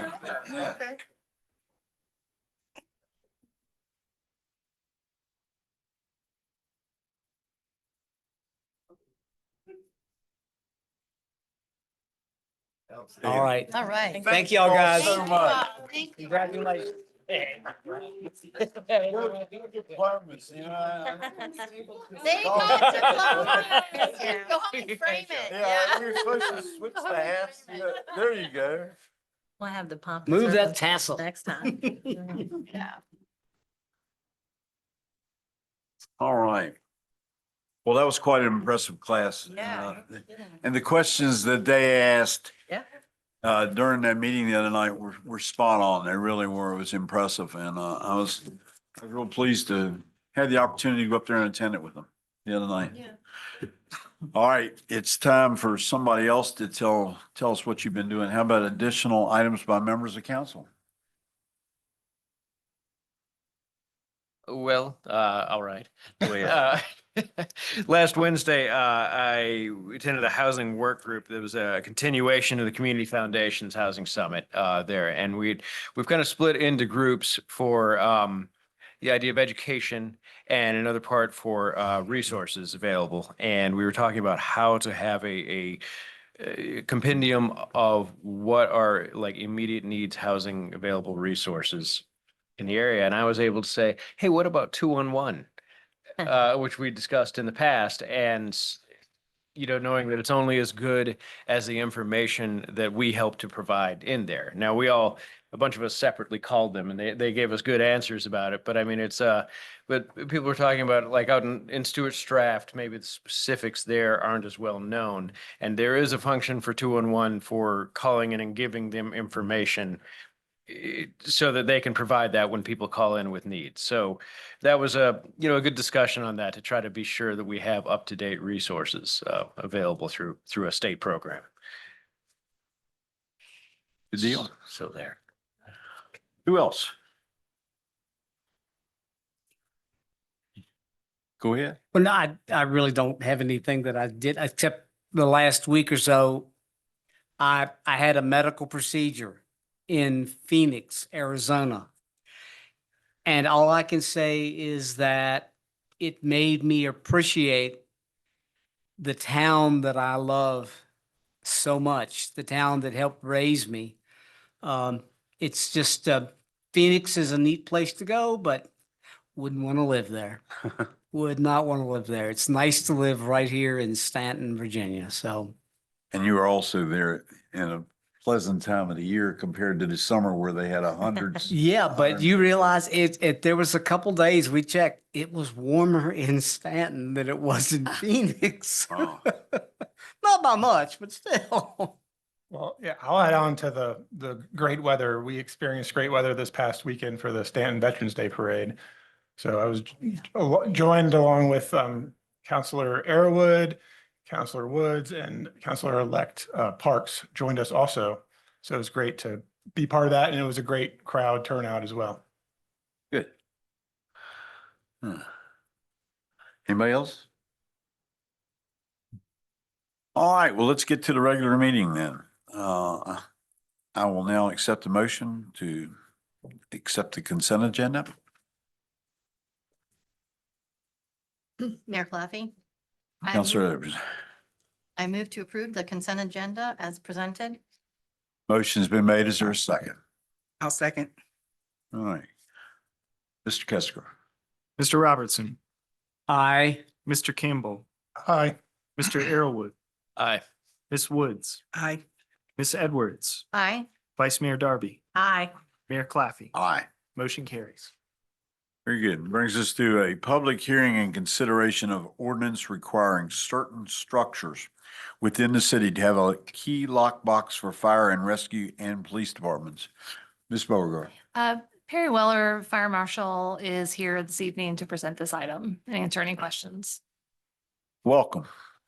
Mr. Mayor, member of council, this is kind of I want to say a knee-jerk reaction, but we have the fire code already authorized the fire department to have key boxes required for certain structures within the city, especially ones that have fire alarm systems, sprinkler systems, hood suppression systems, things that concern the fire department that we would need to access in the middle of the night instead of having to wait 30 to 45 minutes for a key holder to get there. That way we can get in and, hopefully stop the damage without having to break a door down and cause more damage other than what was already happening in the structure. This ordinance is just also would bring the police department into the realm. It gives us a local ordinance to be able for them to require key boxes for certain buildings.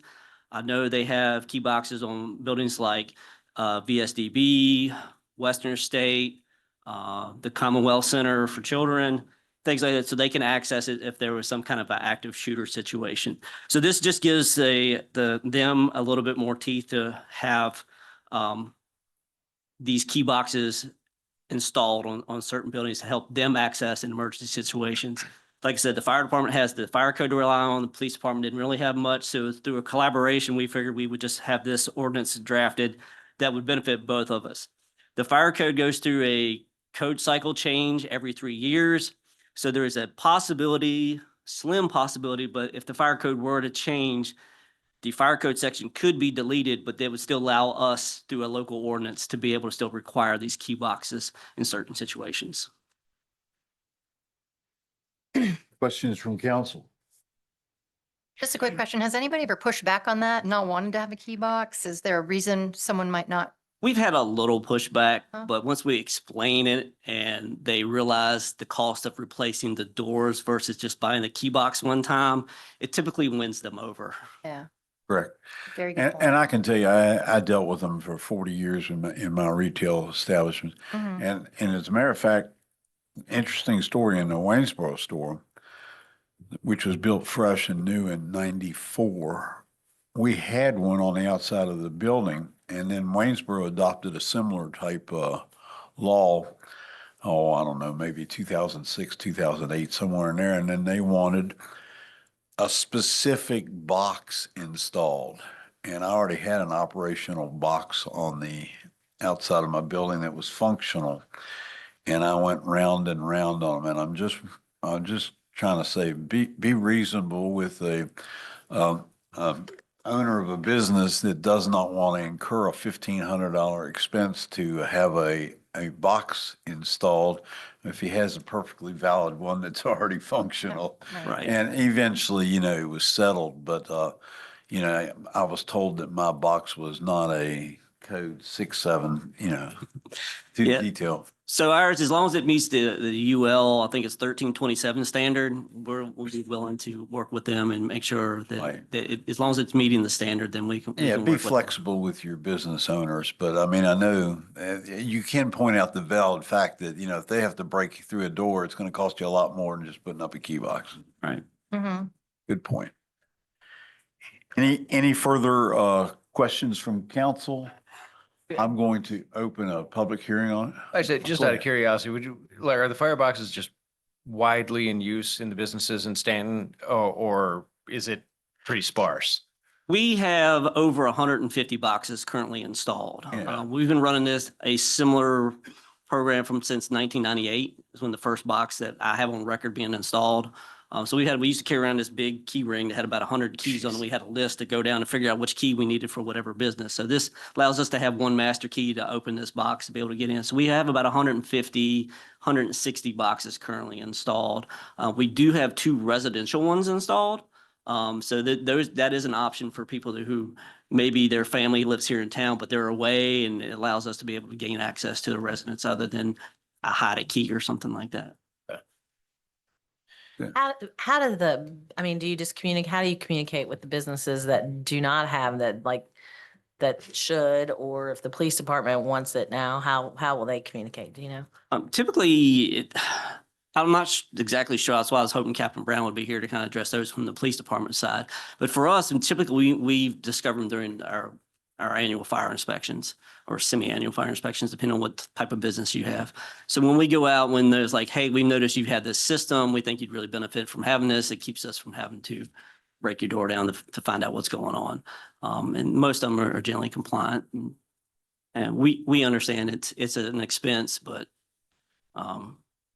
versus replacing a new door, it can be a little less expensive. Any other questions from council? All right, I'm about to open the public hearing. This is a time the council sets aside to hear from citizens on this specific topic only. So I will now open the public hearing. If you wish to speak, come to the podium and address councils. Keep your comments to 5 minutes or less, please. Public hearing is now open. Would anyone like to speak on the key box system? Come on, folks, it's an exciting topic. The public hearing is closed. Enter. Mr. Mayor, Anybody on What- the phone? Do we have anybody on the phone? No, sir, we have no one with their hands raised. Okay. I will now entertain a motion. Mr. Mayor, I move the city council adopt the key lock box system ordinance as presented. Motion has been made. Is there a second? I'll Mayor second. Claffey, I'll second. Vice Mayor Darn. And Mr. Kester, could you call the roll, please? Mr. Robertson, Aye. Mr. Campbell, Aye.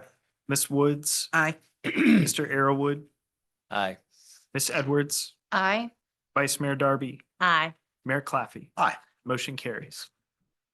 All right, that brings us to a second public hearing in consideration of a request by Longacre Property Management to rezoning 503 DuPont Avenue from R2 Low Density Residential and 300 Churchville Avenue from B3 Planned Business and R3 Medium Density Residential to B5 Mixed Use Business Conditional.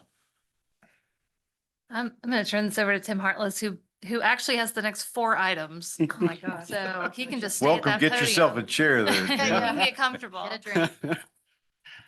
Thank you, Mr. Mayor, members of council. It's a pleasure to be here with you tonight. I'm sorry we have to make those descriptions so long. I know it's cumbersome when you try to read them. This is a rezoning of 300 Churchville Avenue and 503 DuPont Avenue from R2 Low Density Residential, R3 Medium Density Residential, and B3 Planned Business to B5 Mixed Use Business. That B5 Mixed Use Business is a relatively new designation that we created a few years ago when we did the Staunton Steam Laundry project. And it allows for residential as well as business uses, any use in our B2 General Business District, as well as any use in our R4 High Density Residential District. The Longacres purchased 300 Churchville Avenue, which is the former Robert E. Lee High School, and 503 DuPont, which is the former School Board Administration building. And they are proposing a B5 conditional zoning, which would allow them to add additional units to the main building in the space that was formerly occupied by the Staunton Senior Center. Would also allow them to use 503 DuPont Avenue, the former School Board Administration building, to add additional apartments there as well. They are proffering to limit the density of 503 DuPont Avenue to 8 units. And in the future, they may wish to construct a new building on the back of the property on the 2 lots B and C, which front on Guilford Avenue. That building would be for multifamily use. They are proffering to limit the height of that building to no more than 2 stories, and also to limit the density of that building to no more than 12 units. Additionally, they have proffered some things that protect the historic character of the old high school building. When they renovate the old administration building, they would try to match the existing architectural features of the exterior as much as possible. That administration building was damaged by a fire in 2010. And since that time, it's been uninhabited. It's been uninhabitable and vacant. It's possible that a structural engineer might determine that that building is not capable of being saved. And if that happens, they would demolish that building and build a new building. And they've proffered that they would match the existing footprint as closely as possible. The new building's exterior would match 300 Churchville as much as possible. They would continue to only use the building for residential use, and it would be subject to that 8-unit limit on density. City staff have done an analysis of the proposal. We did not identify any issues. The B3, the current B3 business zoning allows for residential use as a use permitted on review. All uses in the B3 business district are permitted only by special use permit. There's not a lot of B3 in the city. Another example would be the Food Line Shopping Center on North Coulter Street. A rezoning is only the first step in this development process or this redevelopment process. A site plan will be required.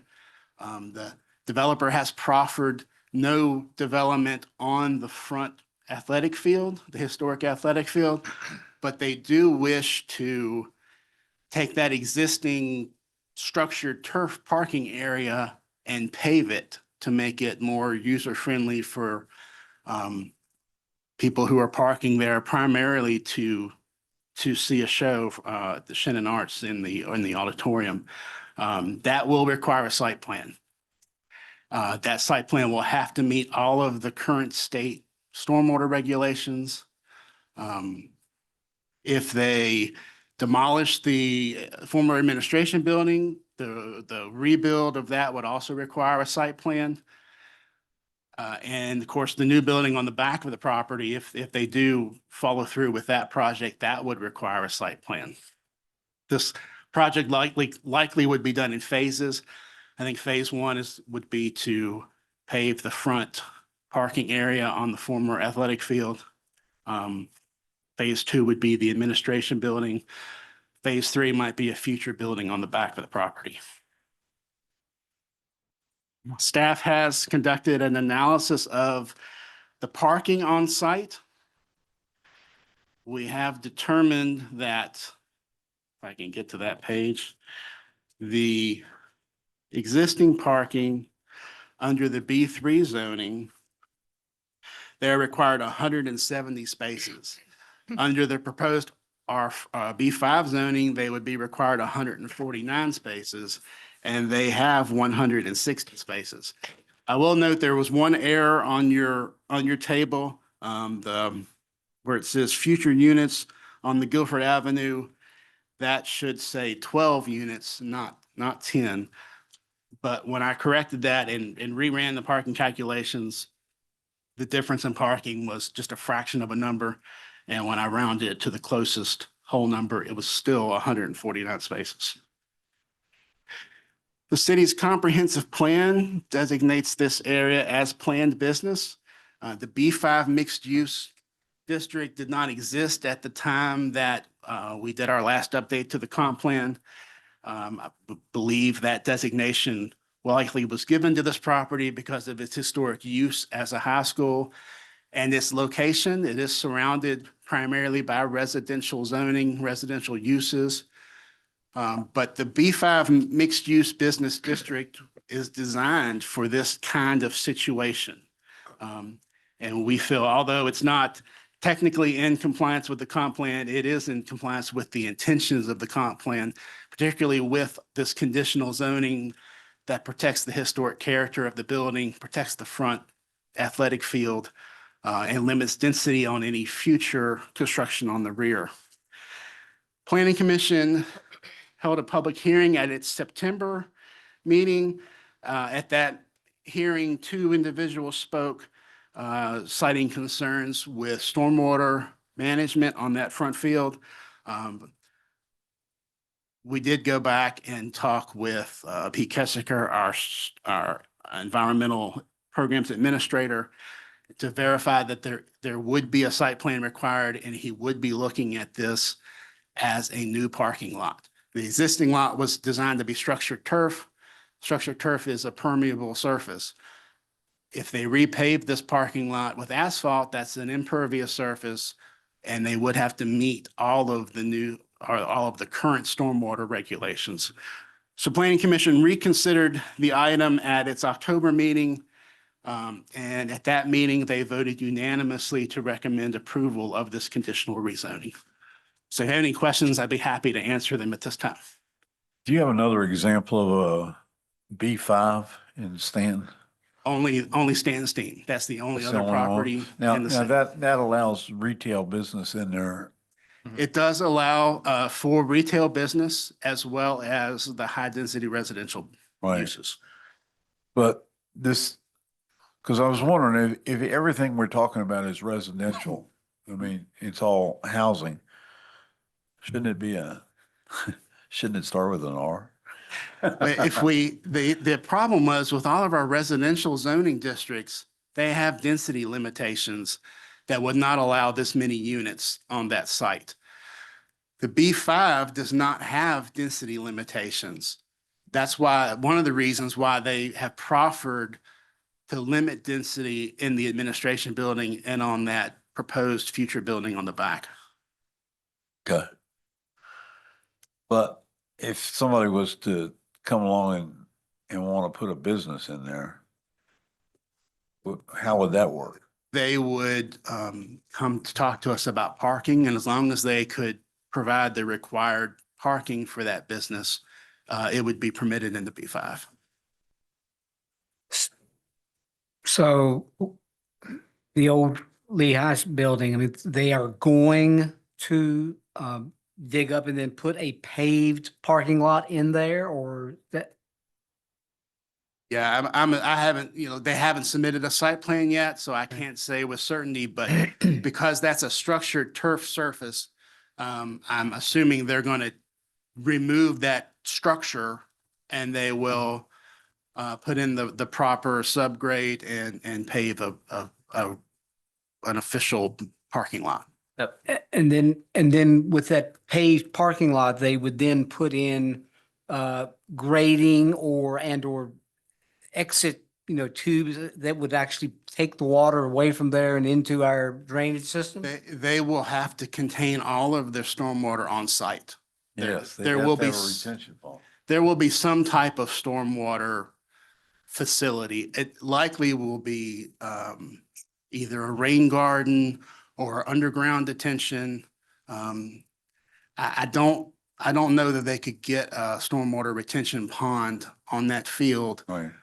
because of the size and also because they cannot exceed the existing footprint of the parking area because of this proffer that says no further development of that field can occur.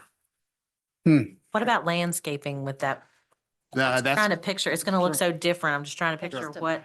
so they will be required to have landscaping. We require screening around, usually it's a low shrub around the entire perimeter of the parking area to screen the parked cars. They'll be required to have some internal landscaping, probably some islands with some landscaping. So I think from Churchill Avenue, you will probably see some vehicles when they're parked in the lot, but you'll also see a line of landscape shrubbery along the edge of that parking lot. I guess it should be pointed out, it's already officially a parking lot.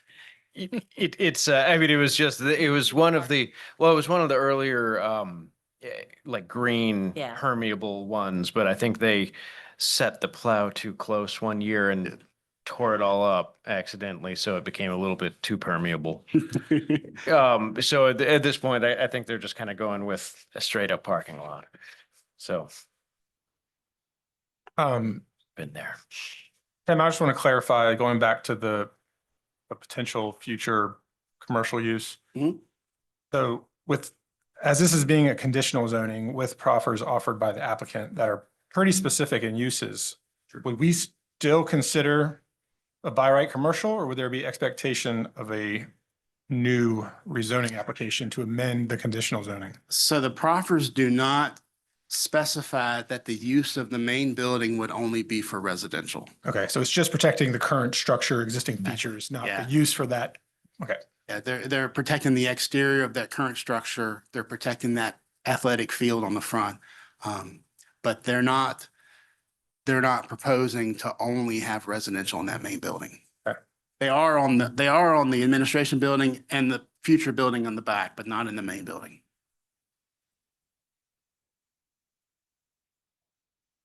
Any questions? All right, at this time, we're going to open a public hearing. This time, we set aside to hear from citizens on a specific topic of the rezoning of the Churchville Avenue property formerly known as Robert E. Lee High School. Would anyone like to come and speak at this time? Welcome. Good evening, Mr. Mayor, and council members. My name is Mike Martin. I represent the Longacres, and I have certainly, I know, had phone conversations or email correspondence way back in June or July as we had the property under contract, because one of the main things we were looking at, now, when I say we, I'm not financially involved. Just what I do is all the stuff behind the scenes. So that is why I'm here. I've met with Tim. Where did he go? There. I've met with Tim and Linda Nesselrod numerous times. I've met with the city staff, talking about the environmental issues. You know, what would the staff like to see? Lyle Hart, Pete Kessinger, we've all met twice together, and then Tim and Linda numerous times. So it's just easy for me to do, and that's why I'm here. So the Longacres, just so you know about them, because I know they're new to Staunton. Now, they have roots in Rockingham County going back to Wampler Longacre Poultry. So their great-grandfather was the Longacre Poultry, part of the Wampler Longacre, and Charles Wampler, which if you know the poultry industry, he pretty much is what created Rockingham County to be able to be the poultry capital of the world at one point. So Horace Longacre from Pennsylvania, he had some poultry stuff going, sort of like Charles Wampler. They merged, and that merger then allowed Rockingham County to grow exponentially from a poultry standpoint. So then that was passed down through generations, and then eventually it was just sold out of the family. It's no longer the family business. But because Horace put the Longacre family in a position, you know, for future generations, now the Longacres, so two of them, there's three brothers, Owen, Quincy, and Colin. Owen and Quincy went to school at EMU in the early 2000s, and Owen stayed here, and he's been here ever since. He is a full-time teacher, Rockingham County School System at Spotswood High School. He also coaches girls volleyball, is married, and has a daughter, and they live in Harrisonburg. So the roots have been here. It's just they don't really want to get into the poultry industry again, but they are trying to look at their future generations, their kids' kids. What did their great-grandfather do for them? What can we do for our family, but a different aspect? So they're in real estate, but they only are in the Shenandoah Valley, Harrisonburg, and Staunton, because Owen lives here. He can get to the properties very easily. He knows a lot of people from teaching and coaching and from back when he played basketball at EMU. So that's all they're concentrating at. They're not these large corporate investors that look to buy properties. They don't have investors. It's just them, right, and their family. They own two properties in Harrisonburg, a mid-sized multifamily, 30 couple units, and then a mixed-use retail that they did purchase. And then this came on the market. We looked at it, and they were drawn to the unique nature of it. I mean, it's when we first walked into school, it was a lot different than we were expecting. I mean, it's really phenomenal. And then as we talked to the residents, you know, it's very unique. I mean, they have, I don't know if all of you guys have been in there or any of you guys have, but they set up like a front porch right inside. So it's kind of like a college dorm for not elderly, right? But like just 55 and up. And it's a very good environment. And one of the things they talked about was they love the community atmosphere. You know, they really like certain aspects. And then they mentioned other aspects that, hey, could we, you know, maybe get this to be changed or be better, right? And so and then Mike Connors, who some of you probably know from Shannon Arts. I mean, we had a lot of conversations with him, and I want to, without going into too much detail that should be confidential. So Shannon Arts, their lease was up when this property was under contract. So if you talk to Mike, he'll verify this. But one of the things he was very worried about was the Long Acres coming in because the rent is well below market, and moving him out and doing something different. If it was all about money, they would have. But numerous residents said how much they enjoy watching. You know, one resident has a mom, or her daughter comes and brings her, they sit up in the balcony. They watch the first intermission, and that's all the lady can handle. And then they come back the next night for second intermission. I'm sorry, you're giving me, okay, I know. So it's just really important for me that you understand, because I've heard some of the questions and I understand your question specifically. Well, anyway, they signed Shannon Arts to a very long-term lease, 7 years, right? Very favorable to them because of what they do for the community. So they are not looking to bring a business in there and turn this into some economic, gold mine for them. They're trying to make it better for the residents and make it better for the community. So the impetus behind paving that parking lot is Shannon Arts, people just park all over, right? And if you're coming from the community, there's no striped parking, it's gravel, rainy, snowy in the winter. There's no landscaping there. Numerous residents said about there is a big, it's a detention pond in the upper corner that's all overgrown, right? Well, as we get through the site plan for this parking area, that's going to have to come up to code. It's one of the conversations we had with Pete. That's going to look better. Residents have complained about that, being weeds. We're going to put landscaping in.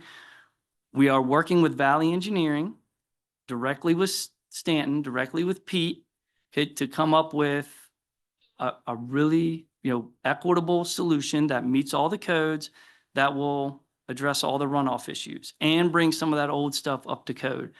The stuff in the back, the DuPont building and up on Guilford, those are going to be apartments that are going to go in the context of the 55 and up. They don't want to bring in a 20-year-old that's going to party all the time, because the 66 units that are there are what is the key and the anchor of the property. And all we're trying to do is add to that. Now, we have proffered all the business use out. Now, granted, no one brought it up. This is the first time it's ever been brought up. Well, what about the old Lee High School? Well, it is apartments. There's a gym in there. There's game rooms for the tenants, and then there's a theater, which is technically a business. Now, I can assure you, they are not in the business. They are in the multifamily. That's what they want. They don't want to kick out all those residents and turn that into a business. Now, if we have to go back and add that to the proffers, I can promise you, if I was allowed to sign it right now, I give you my word, I could, I would, I speak 100% for those owners. It will never be a business. So sorry for taking so long. It's just, you guys don't know the Long Acres, you don't know me, and I know there's some questions about this, so. All right. Yeah. Thank you. But I will answer any questions regarding the property or our intentions or anything like that. Would anyone else like to speak at the public hearing? Mr. Kesker, do you have anybody else? I have no one with their hand raised. Okay. Welcome. Hi, Constance Birch, 319 Mary Gray Lane. I strongly object to paving the former athletic field in front of what I call the old Lee High School. I know there's problems. I've walked there and parked there in that permeable, but it was an attempt to get away from so much pavement. And I'm going to tell you things that you already know, but I really feel strongly about all the paving that goes on. When rainwater falls on pavement, it goes into the sewers and into the Chesapeake Bay. It does not refresh or replenish the, I forget the word, the aquifer, that, thank you, that's underneath. And we need to have open space that's permeable that rainwater can replenish. I know you often require paved parking lots when you approve something. I'm going to continue to complain about that. I'm going to continue to complain about the brick sidewalks that I trip over when I walk around Staunton. But there must be something else that can be put on that parking lot. Maybe they've invented something that's better than, I know there's problems with that. The biggest problem, though, is to even younger people than me to get from that level up to the building. And when I've gone to different events there, there's usually a jitney or somebody, drives you around and takes you. But I just hope that you will continue to keep that athletic field so that rainwater can soak in. And they've uncovered the stream along part of there so that if you could, well, you have engineers, and I hope that you'll do something that will not be paving. Thank you very much. Thank you. Anyone else wish to speak on this topic?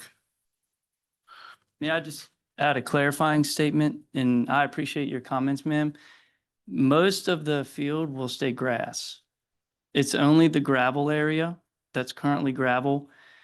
And that was a specific request by Mike Connors. And we have really understood how much Shannon Arts means to the community. And it's to just make that better. And then there's going to be vegetation all around where that gravel is right now, and like a natural water detention. So to kind of filter the water through natural vegetation. I mean, it'll be all engineered and all to code. And then all the stuff that's grass will stay grass, if that makes sense. And the daylighting of the stream, someone brought that up somewhere, and I can't speak for the owners, and that would be coming from the city, but that would be available, because that land where the stream runs under the front of the property, that is not going to be touched by anything, if that makes sense. Thank you. Anyone else? Mr. Kester? We have no hands raised on Zoom.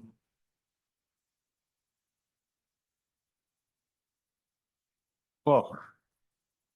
Hi, my name is Karen Russ. I live at 220 Biltmore Street. I just wanted to comment that I also was rather alarmed by the idea of a paved parking lot. I did hear Mr. Martin. Yes, thank you. Yes, I did appreciate Mr. Martin's remarks. It seems that the Longacres do have some consideration for the area, but I would just urge you that I do not want to see a huge paved parking lot. I want the landscaping to be done right. And I want you guys to get it in writing, because I have lived in other places where developers made big promises about landscaping and so on, and that didn't happen. So be careful and do it right is what I came to say. Thank you. Thank you.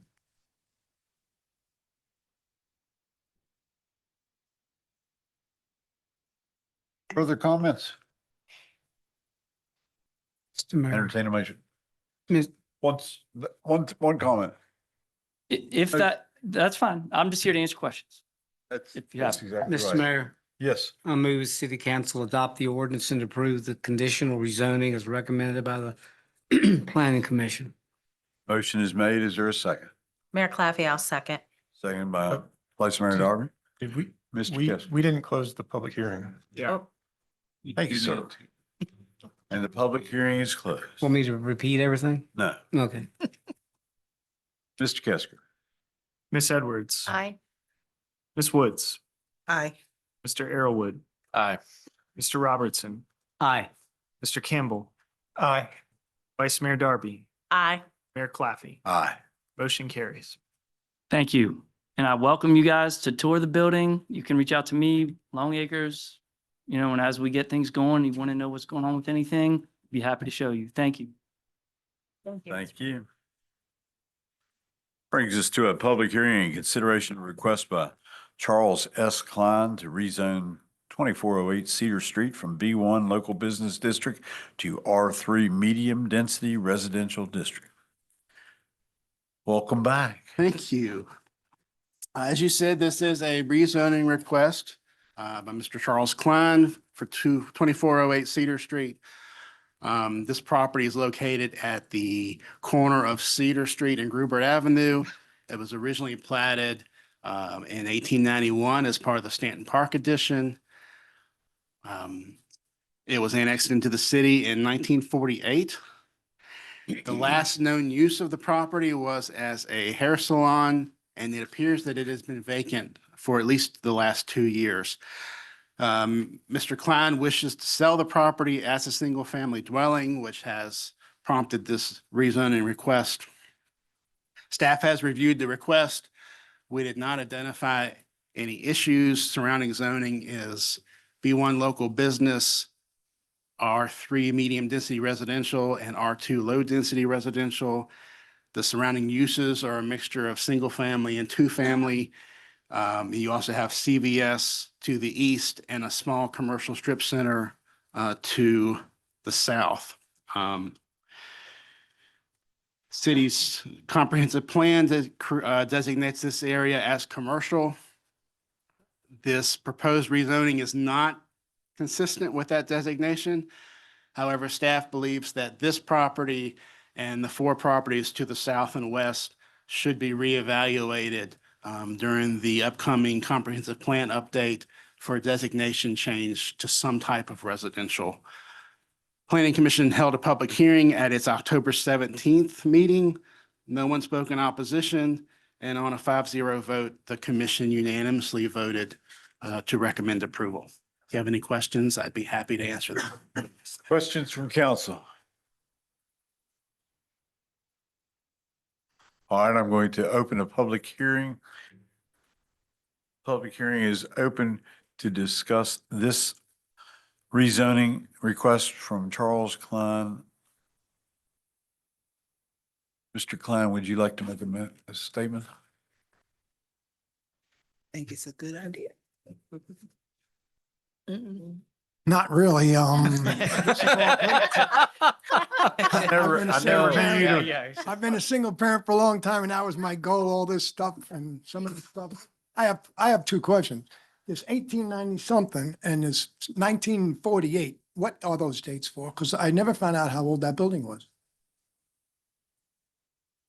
He only knows when the neighborhoods were established, not Yeah. necessarily how old the building is. 1890 something would be when it was drawn out by the plats. Then 1940 something was probably when we annexed it, right? Yeah. So Well, That's all.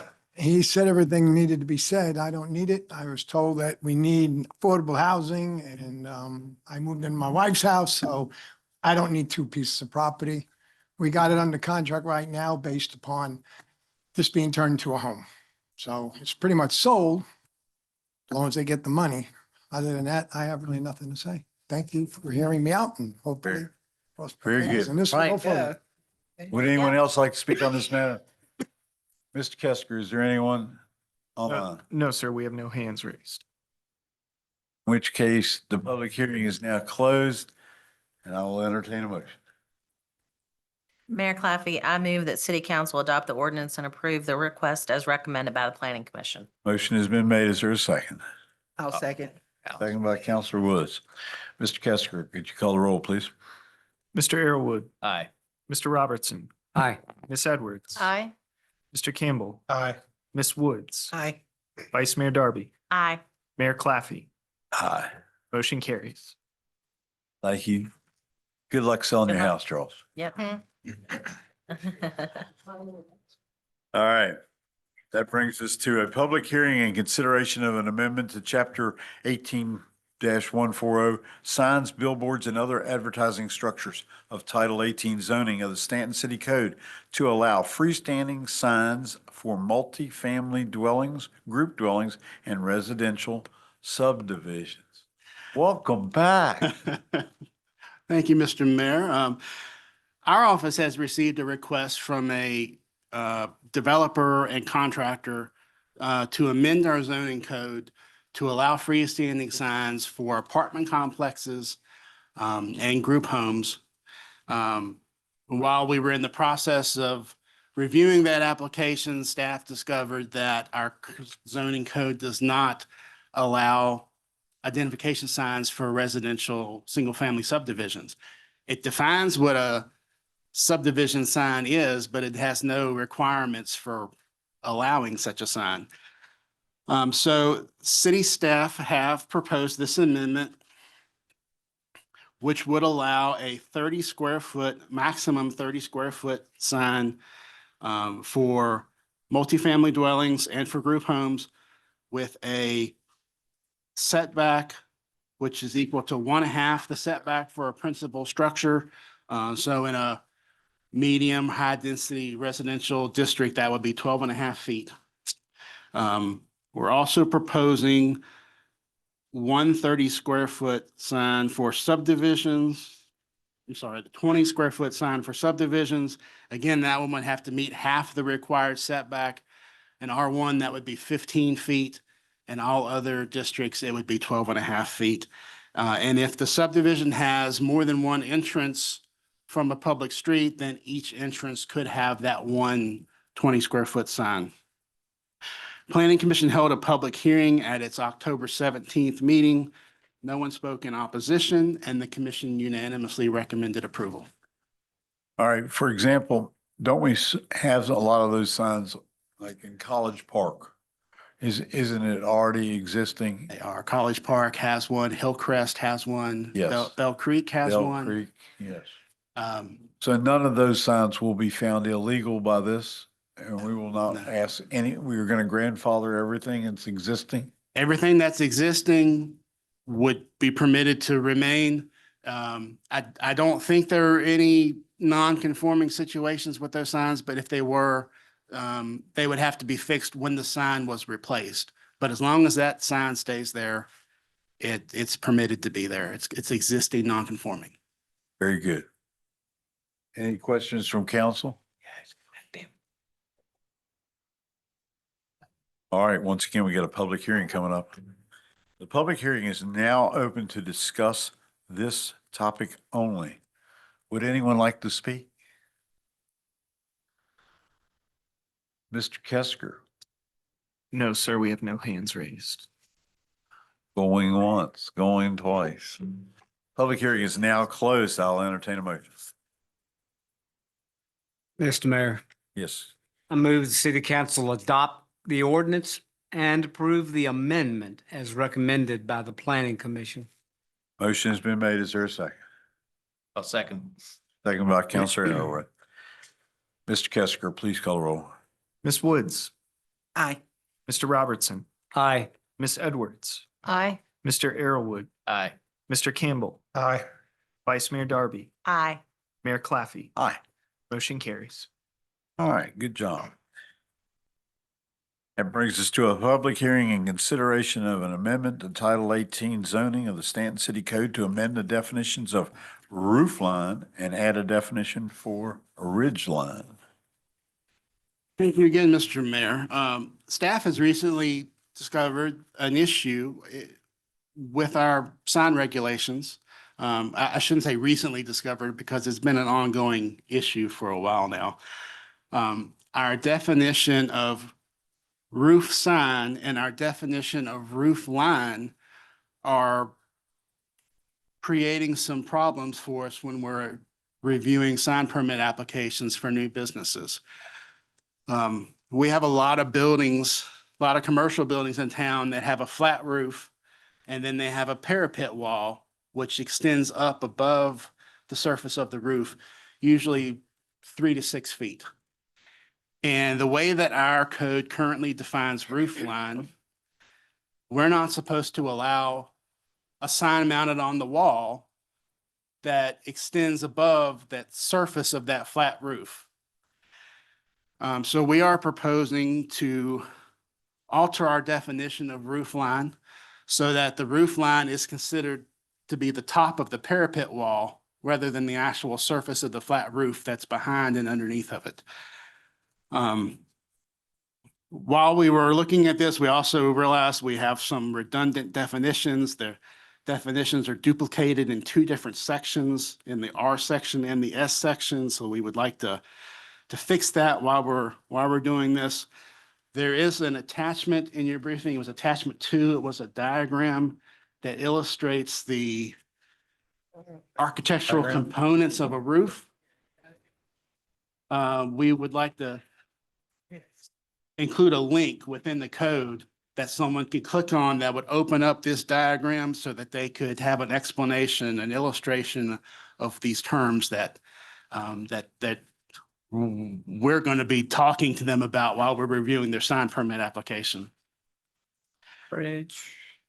Planning Commission. I'll add that no one on Planning Commission had any idea what we were talking about until staff introduced these diagrams. So they were very helpful. Planning Commission held a public hearing on this matter at its October 17th meeting. No one spoke in opposition to the request, and they unanimously recommended approval.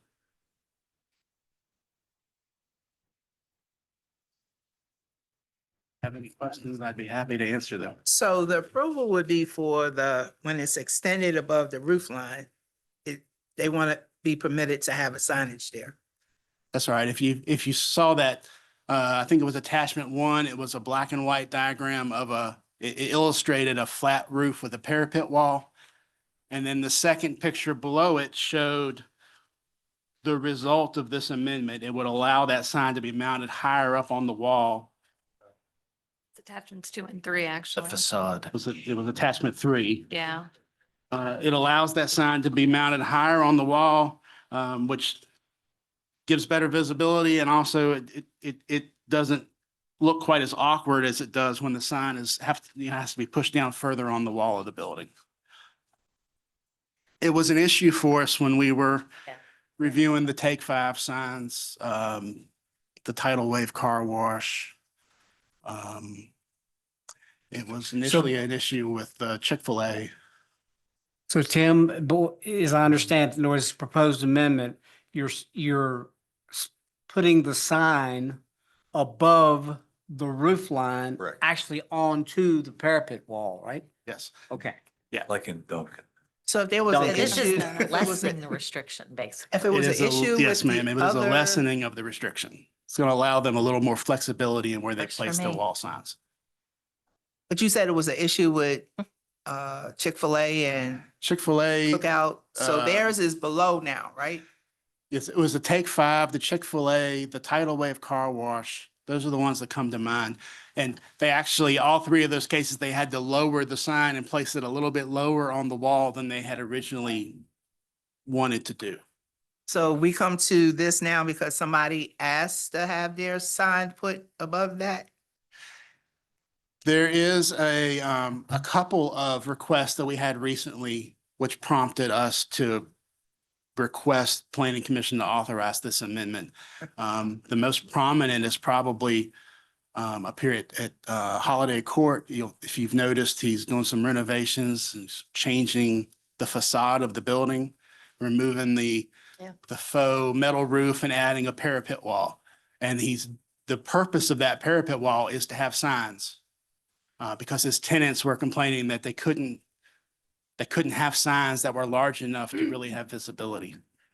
So Tim, Like a good if, thing for me. would we be able to, or I mean, if we wanted to get in touch with, once this is approved, if it does, could we get in touch with Tidal Wave and Cookout and whatever and tell them we approved it? If you want to move it up, you can. If you don't, leave it where it is. I can talk to the zoning administrator about going back and making contact with these cases where she knows this has been a problem. Okay. That was kind of. I mean, at least I think we need to give them the opportunity to move it if they want. Yeah. Sure. I'm all about it. So that's I why, don't that know. was the purpose of my question, Yeah, you know, I'm can sorry. we go back and, have them, if they want to move it up, they have the purpose to do Oh, that. they're not required to. Yeah. They're allowed. No, to no, if they just give want them the They're allowed to if they opportunity. want to, yeah. Correct. I'll just note that there is the 6-foot cap for installing signage, so we don't end up with something ridiculous of a Yes. 20-foot parapet wall for signage purposes. Okay. That's 6 feet. It's a full 6 foot. All right, everybody understand? I Yeah. understand. Everybody in think agreement? so. Yep. I'm now going to open a public hearing merely for the topic of discussing ridge lines and roof lines. Would anyone like to speak? Great topic, folks. Come on. No further questions from council? Mayor Claffey, we do have a hand. Oh, They all probably right. want to ask about parapets. Hey, it's Oliver Dahl. Sorry, I can't be with you all in person tonight. I'm the person that Tim was referring to on the Chicana Boy Strip Center. Yeah, I think this is just a helpful change and would help to bring the letter of the code a little bit more in line with the intent on how it's written. And I really appreciate the planning staff taking the time to do a diagram. That's going to be very helpful for developers like myself. So this will help you, Oliver? Oh, this will be quite helpful. Yeah, this will be quite helpful.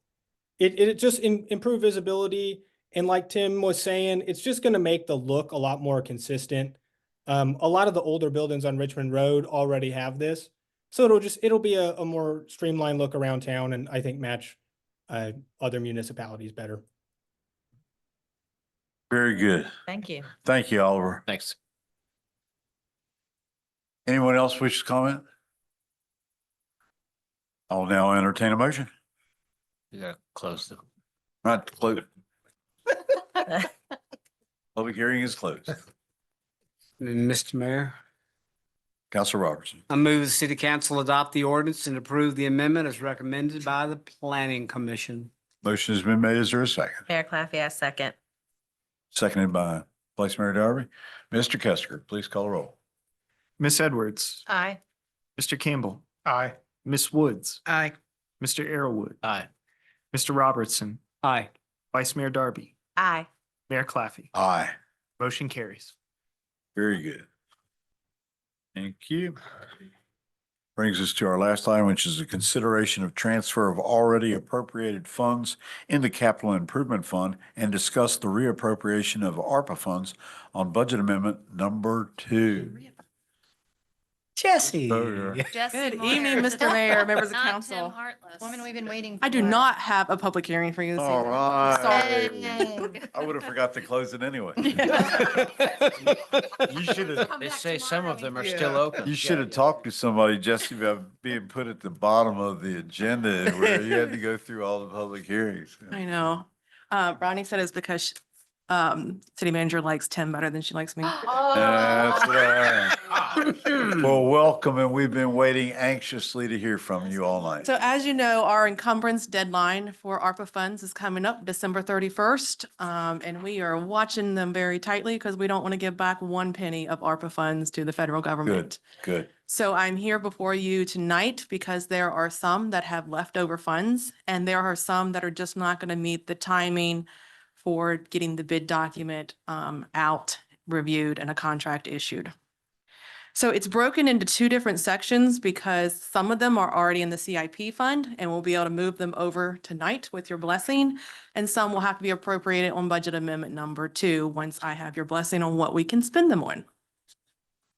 So the 2 that will not meet the timing are the Montgomery Hall Park Pool House and the Montgomery Hall Park bathrooms. So what I'm doing here is I found projects that already have local funding so that I can swap this funding out so that we can maintain their allocation of funds for when we do get the design back and reviewed and the bid documents issued. So the 3 local projects that have money that available that I'm able to swap out with is JDR Courthouse Design. There's still some funded there locally that we can now fund that with ARPA and then take their local funding and put it toward the parks for these 2 projects.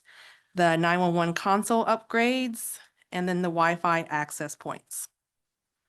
Are there any questions with those before I move on? So that's you good. can swap, even though we've Yes. already. These local projects, I can pay for those with ARPA funds. And then the local funds that we were going to put toward these projects will now go into the Parks and Rec Public Use Facilities Fund for the Montgomery Hall Park upgrades to the bathrooms and the pool house. Very good. The next part, we are moving some funds around for funds, these are not ARPA related. So we had set aside funds for the soccer field lighting and the dog park lights, and we did a lot of that work. The parks did, subcontracting everything out. And so there were a lot of funds left over there. And so Chris Tuttle has requested that we use those leftover funds to resurface the gym floor and the tennis courts at Gypsy Hill Park. So we have about, I'd say 172,000 or so left. He wants to use 90,000 on the gym floors, 60,000 on the tennis courts, and that leaves about 12,500 that will move to that Parks and Rec Public Use Facilities Fund for future use. Do you know when the last time the park gym floor was resurfaced? I do not. Yeah, I'd have to ask Chris that question. And then there is 40,000 left over in an old Gypsy Hill Park fence project that Chris said that he did not need.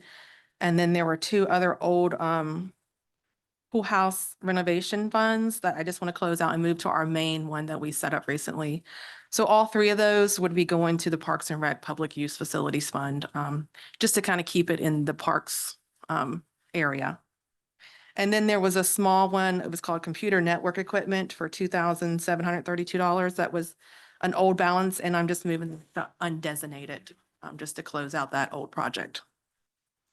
So the next section are ones that you can't approve them tonight because they need to be on a budget amendment, but I can't put them on the budget amendment until I know that I kind of have your blessing to do them, because we need to get rolling with the procurement on those so that we can meet the timeline. So the flood shields had about almost $265,000 left because there was only one applicant that we reimbursed for that. But when you say have left, that's what we have over from Yes, the we project.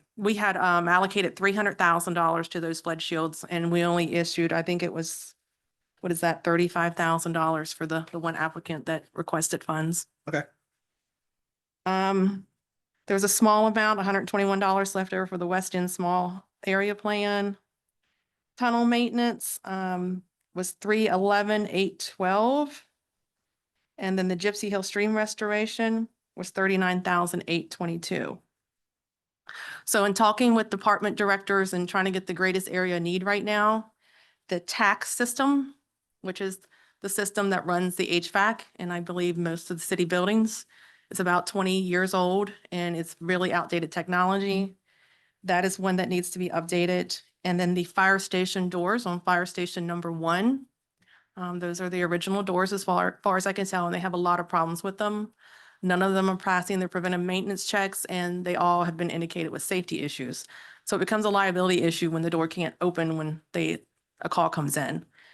So that one will have to go out to bid. So we don't know what the exact cost is, but I'm allowing for 200,000, and then they have a CIP reserve that was set up years ago to renovate their roof that they can use those leftover funds to kind of make up the difference. And then the other 66,395 would be put to our Gypsy Hill Pool House. Now, I kind of wanted to talk to you about that one tonight. It is coming in a higher than T&L's original estimate. I believe their original estimate was 1.7 or 1.8. So our budgeted amount right now is 2.3 and the current design is at 2.6, but we've asked them to take it back down. But it is looking like it's going to be about 2.3 for the construction piece. And I believe we have a 274 for the design, the rest of the design work. So now we have most of that money already identified in the Parks and Rec Public Use Facilities Fund. Because as you know, last year we put about $1 million worth of interest over there into that fund. We had 600,000, which was originally slated for Moxie, but now it's in this more general Parks and Rec Public Use Facilities Fund. And then there'll be another 600,000 in January when we do the CIP. So by the time we get to that point, we'll probably have enough to do that. I just need to know that you still want to proceed. But we don't have enough to do the bathrooms. We do, if we rebid everything we're thinking about rebidding everything together. Montgomery Hall Park Pool House, bathrooms, and Gypsy Hill Park bathrooms After all our- together. After our money is flying around. Yeah. Further questions from council? Um, just one comment. I know because I've walking my dog over there, we're talking about, you know, paving, or I'm just letting you know, we did it one other time when we first kind of came on, but there are some more potholes developing over at Gypsy Hill, the big parking lot where, you know, the football games and everything. And I just worry about, you know, this is the time of year where you get the freezing and the thawing and then the freezing, and it's just potholes get bigger and bigger and bigger. So I don't know whether we've got any. I was just talking to David Stokes today about that parking lot actually, and he mentioned that he would like to see it repaved, but it's going to be expensive. It's going to be, could be up like Big. $500,000 Yeah. because Big it's going to lot. have to be I was remilled. just trying to fill in the Yeah. little potholes here and there. No, well, it probably needs to be completely repaved and remilled because it's kind of like this. Yeah, no, it is. So, we talked about that today. So he's going to put some estimates together. And it's just going to depend on what we can afford to do. Yeah. It's long needed. It's like the Montgomery Hall Park Road that long needed to be Right, right. repaved. So, And if I remember correctly, Chris Tuttle has turned in a CIP project to pave that parking Yeah. lot within the next 5 years. Yeah, I don't know so what year it fell in, but we recognize the need to have that done certainly, but it's not gonna be cheap. So. Mhm. and I cannot guarantee you this will be the last time, because if there is any funds left over from the firehouse doors or anything, I will need to come back to you in December. Okay. Like if for some miracle they come in at 175, then we'll have to move that 25,000. So But haven't we already made it into the 5th month and we're only on budget amendment number 2? yes. There you go. That's pretty good. Yeah. Now I'm gonna have to do one in December and then the big one in January. So 2 and 3 will be kind of back to back. All right, no problem. Jesse, what you told me earlier about the bathrooms being part of the pool house and we couldn't do that. So the architect that we're working with now, Wiley Wilson, the way they have it designed, they said that the topography of the land, the slope there, it's just hard to design the bathroom to get it to be multi-use to serve all year long for people that are walking there and for the pool house. And the way they have it now is the bathrooms would serve for those that are walking there, and then the pool house bathrooms would kind of be around the other side. And so it's really adding to the cost of the project, probably between $200,000 and $300,000 just to have that bathroom there in the building, and it's not accessible from those that are in the pool. They have to leave and go out and around. So we're trying to decide if it's worth it even doing that, or should we forego that to be able to afford to do the pool house? But with that option, if we could figure out a design, we would take down the standalone bathrooms that are right there as well. Mhm. Yes. So it's either renovate those or Right, or put it in the pool house. incorporate.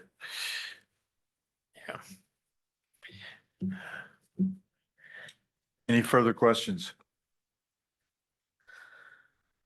I'll entertain a motion.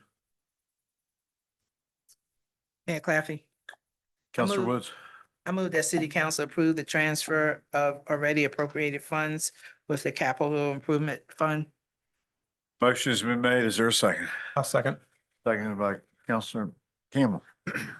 Mr. Kester, please call the roll. Miss Edwards, Aye. Mr. Robertson, Aye. Miss Woods, Aye. Mr. Campbell, Aye. Mr. Arrowood, Aye. Vice Mayor Darby, Aye. Mayor Claffey. Aye. Motion carries. So I just need to make sure that on the 3 that we have to bring back and appropriate, which is the tax system, the fire station doors, and 66 additional $1,000 toward the Gypsy Hole pool house renovation, that you're okay with those, because we have to start the procurement now in order to make our timeline. Go for it. Just need a head nod or an Go for okay? it. Okay, Yep. thank you. Thank you, Jesse. All right. And that brings us to matters from the city manager. Okay, thank you, Mayor Claffey. I have a few items this evening.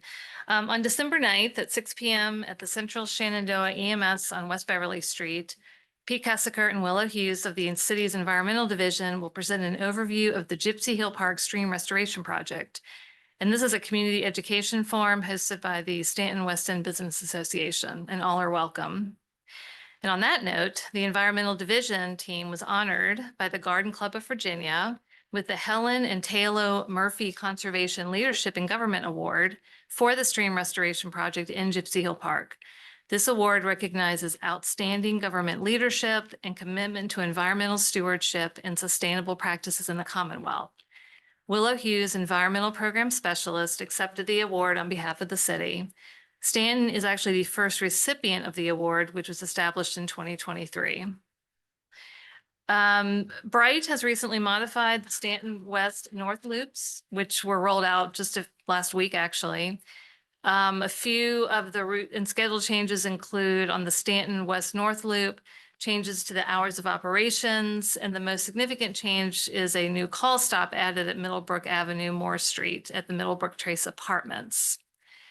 And call stop denotes that riders must call in advance for pickup, and that's typical when you put a new stop, and so this will be reviewed. Of course, Bright will be reviewing that.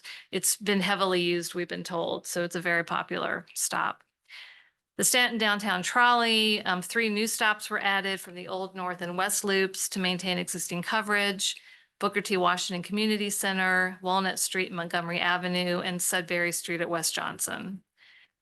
And on that note, it might be a good idea to have the folks from Bright do a report to City Council in early 2025. There have been a lot of changes to their routes in the last several months, so we'll reach out to them and have them come and do an update. Work on the West Beverly Street sidewalk improvements and repaving project will be taking a pause for the winter months due to cold weather limitations for asphalt placement and pavement markings. So just to let you all know, all concrete sidewalk work associated with the project has been completed, and repaving of the western section of West Beverly, which is the city limits to Grubert, is finishing up this week. Repaving of approximately a mile of New Hope Road was completed last month. The remainder of the repaving and restriping operations will be completed in the spring, including the section of West Beverly Street between Grubert Avenue and West Frederick Street. So the final product, as you all know, will include a bike plan and a subsequent road diet on the West Beverly section of the project, which is city limits to West Frederick Street. The current restriping of the recently repaved area on the western section of West Beverly Street includes lines to demarcate future bike lanes. However, there are bike-friendly storm grates that need to be replaced because the existing grates have wider openings, and the new grates will not be available for a few months. So the final bike plan, symbols, striping, and signage will be completed after the new grates are installed and after the remaining repaving is completed in the spring. So bottom line is the stretch of road is going to look odd for a while. Please have patience. Everything will be completed by next spring. And finally, the property surveys at Uniontown are underway. Timmons had ground crews on the site this week. Deed and plat research is well underway and generally complete. And the site was flown last week and they're waiting for a complete mapping from the aerial of that. So that is happening and should be completed by the end of this calendar. And that's all I have right now. Thank you. Thank you. Oh, that's good news. And that brings us to matters from the public. This is the time that City Council sets aside to listen to our constituents. Please familiarize yourself with the rules and come to the podium, begin your call, identify yourself and complete your remarks within 5 minutes. Welcome. Thank you. Pamela Mason Wagner, 164 North Coulter Street. Good evening, Mayor, staff, council members. I'm here tonight to comment on the proposed transfer of the previously appropriated ARPA funds within the Capital Improvement Fund. We respectfully request that the council consider transferring a portion of those funds to the imminent redevelopment of the former Dixie Theater. The nonprofit Arcadia Project has raised over $3 million from private donations, grants, and the sale of a piece of real estate. We recently received an additional $100,000 from the Industrial Revitalization Fund, on top of the $1.5 million the state already invested in this redevelopment project. This $1.6 million from the state represents 45% of our total budget, which currently stands at $3.5 million. We've already invested $600,000 on remediation, a new roof, a new marquee, and facade. construction drawings, permits, and fees. We have approved building permits. I actually brought the permit with me tonight, but I forgot to bring it up here. And a general contractor ready to begin. With your help, we can put this building back into use early in 2026 as a center for entertainment and education, just in time for the Virginia 250 celebrations. We'd like to complete our fundraising with corporate donations, but the companies we've approached want to see some type of commitment from the city. We respectfully request that the council consider making a small investment in our beautiful downtown. This modest investment could help solve a big problem for the city: what to do with a vacant and deteriorating historic property. It can't be torn down, and there are not a lot of options for reuse. We see great things happening in downtown Staunton. By the time we all return for the December 12 meeting, the building that we sold to Robin Miller will add 23 new apartments to the downtown housing inventory. The Art Deco Historic Theater is an important part of the downtown landscape, and the revitalization of the former Dixie Theater will add greatly to the liveliness and appeal of our famous downtown. We look forward to working with current council between now and the December meeting, and with the new council in January when they consider budget amendment number 2. Thank you for your time and consideration. Pamela Mason Wagner, Executive Director, Arcadia Project. And I'm happy to answer any questions if anybody has one.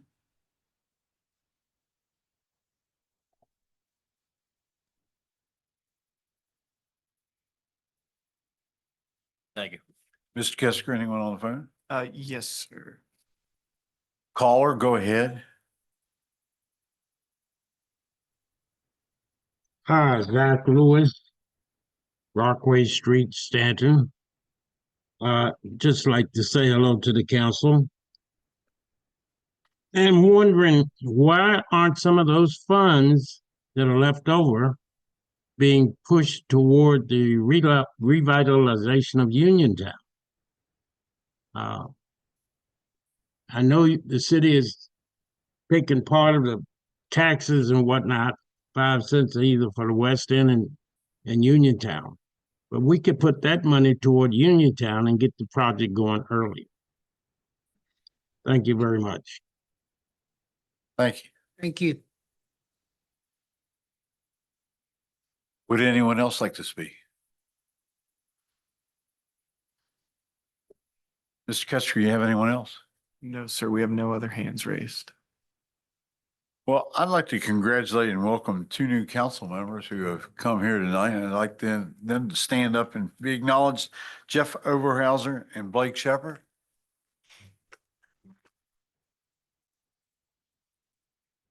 We look forward to working with you in the next couple of weeks, and congratulations on your recent election. Absolutely. All right, with that, the meeting is adjourned.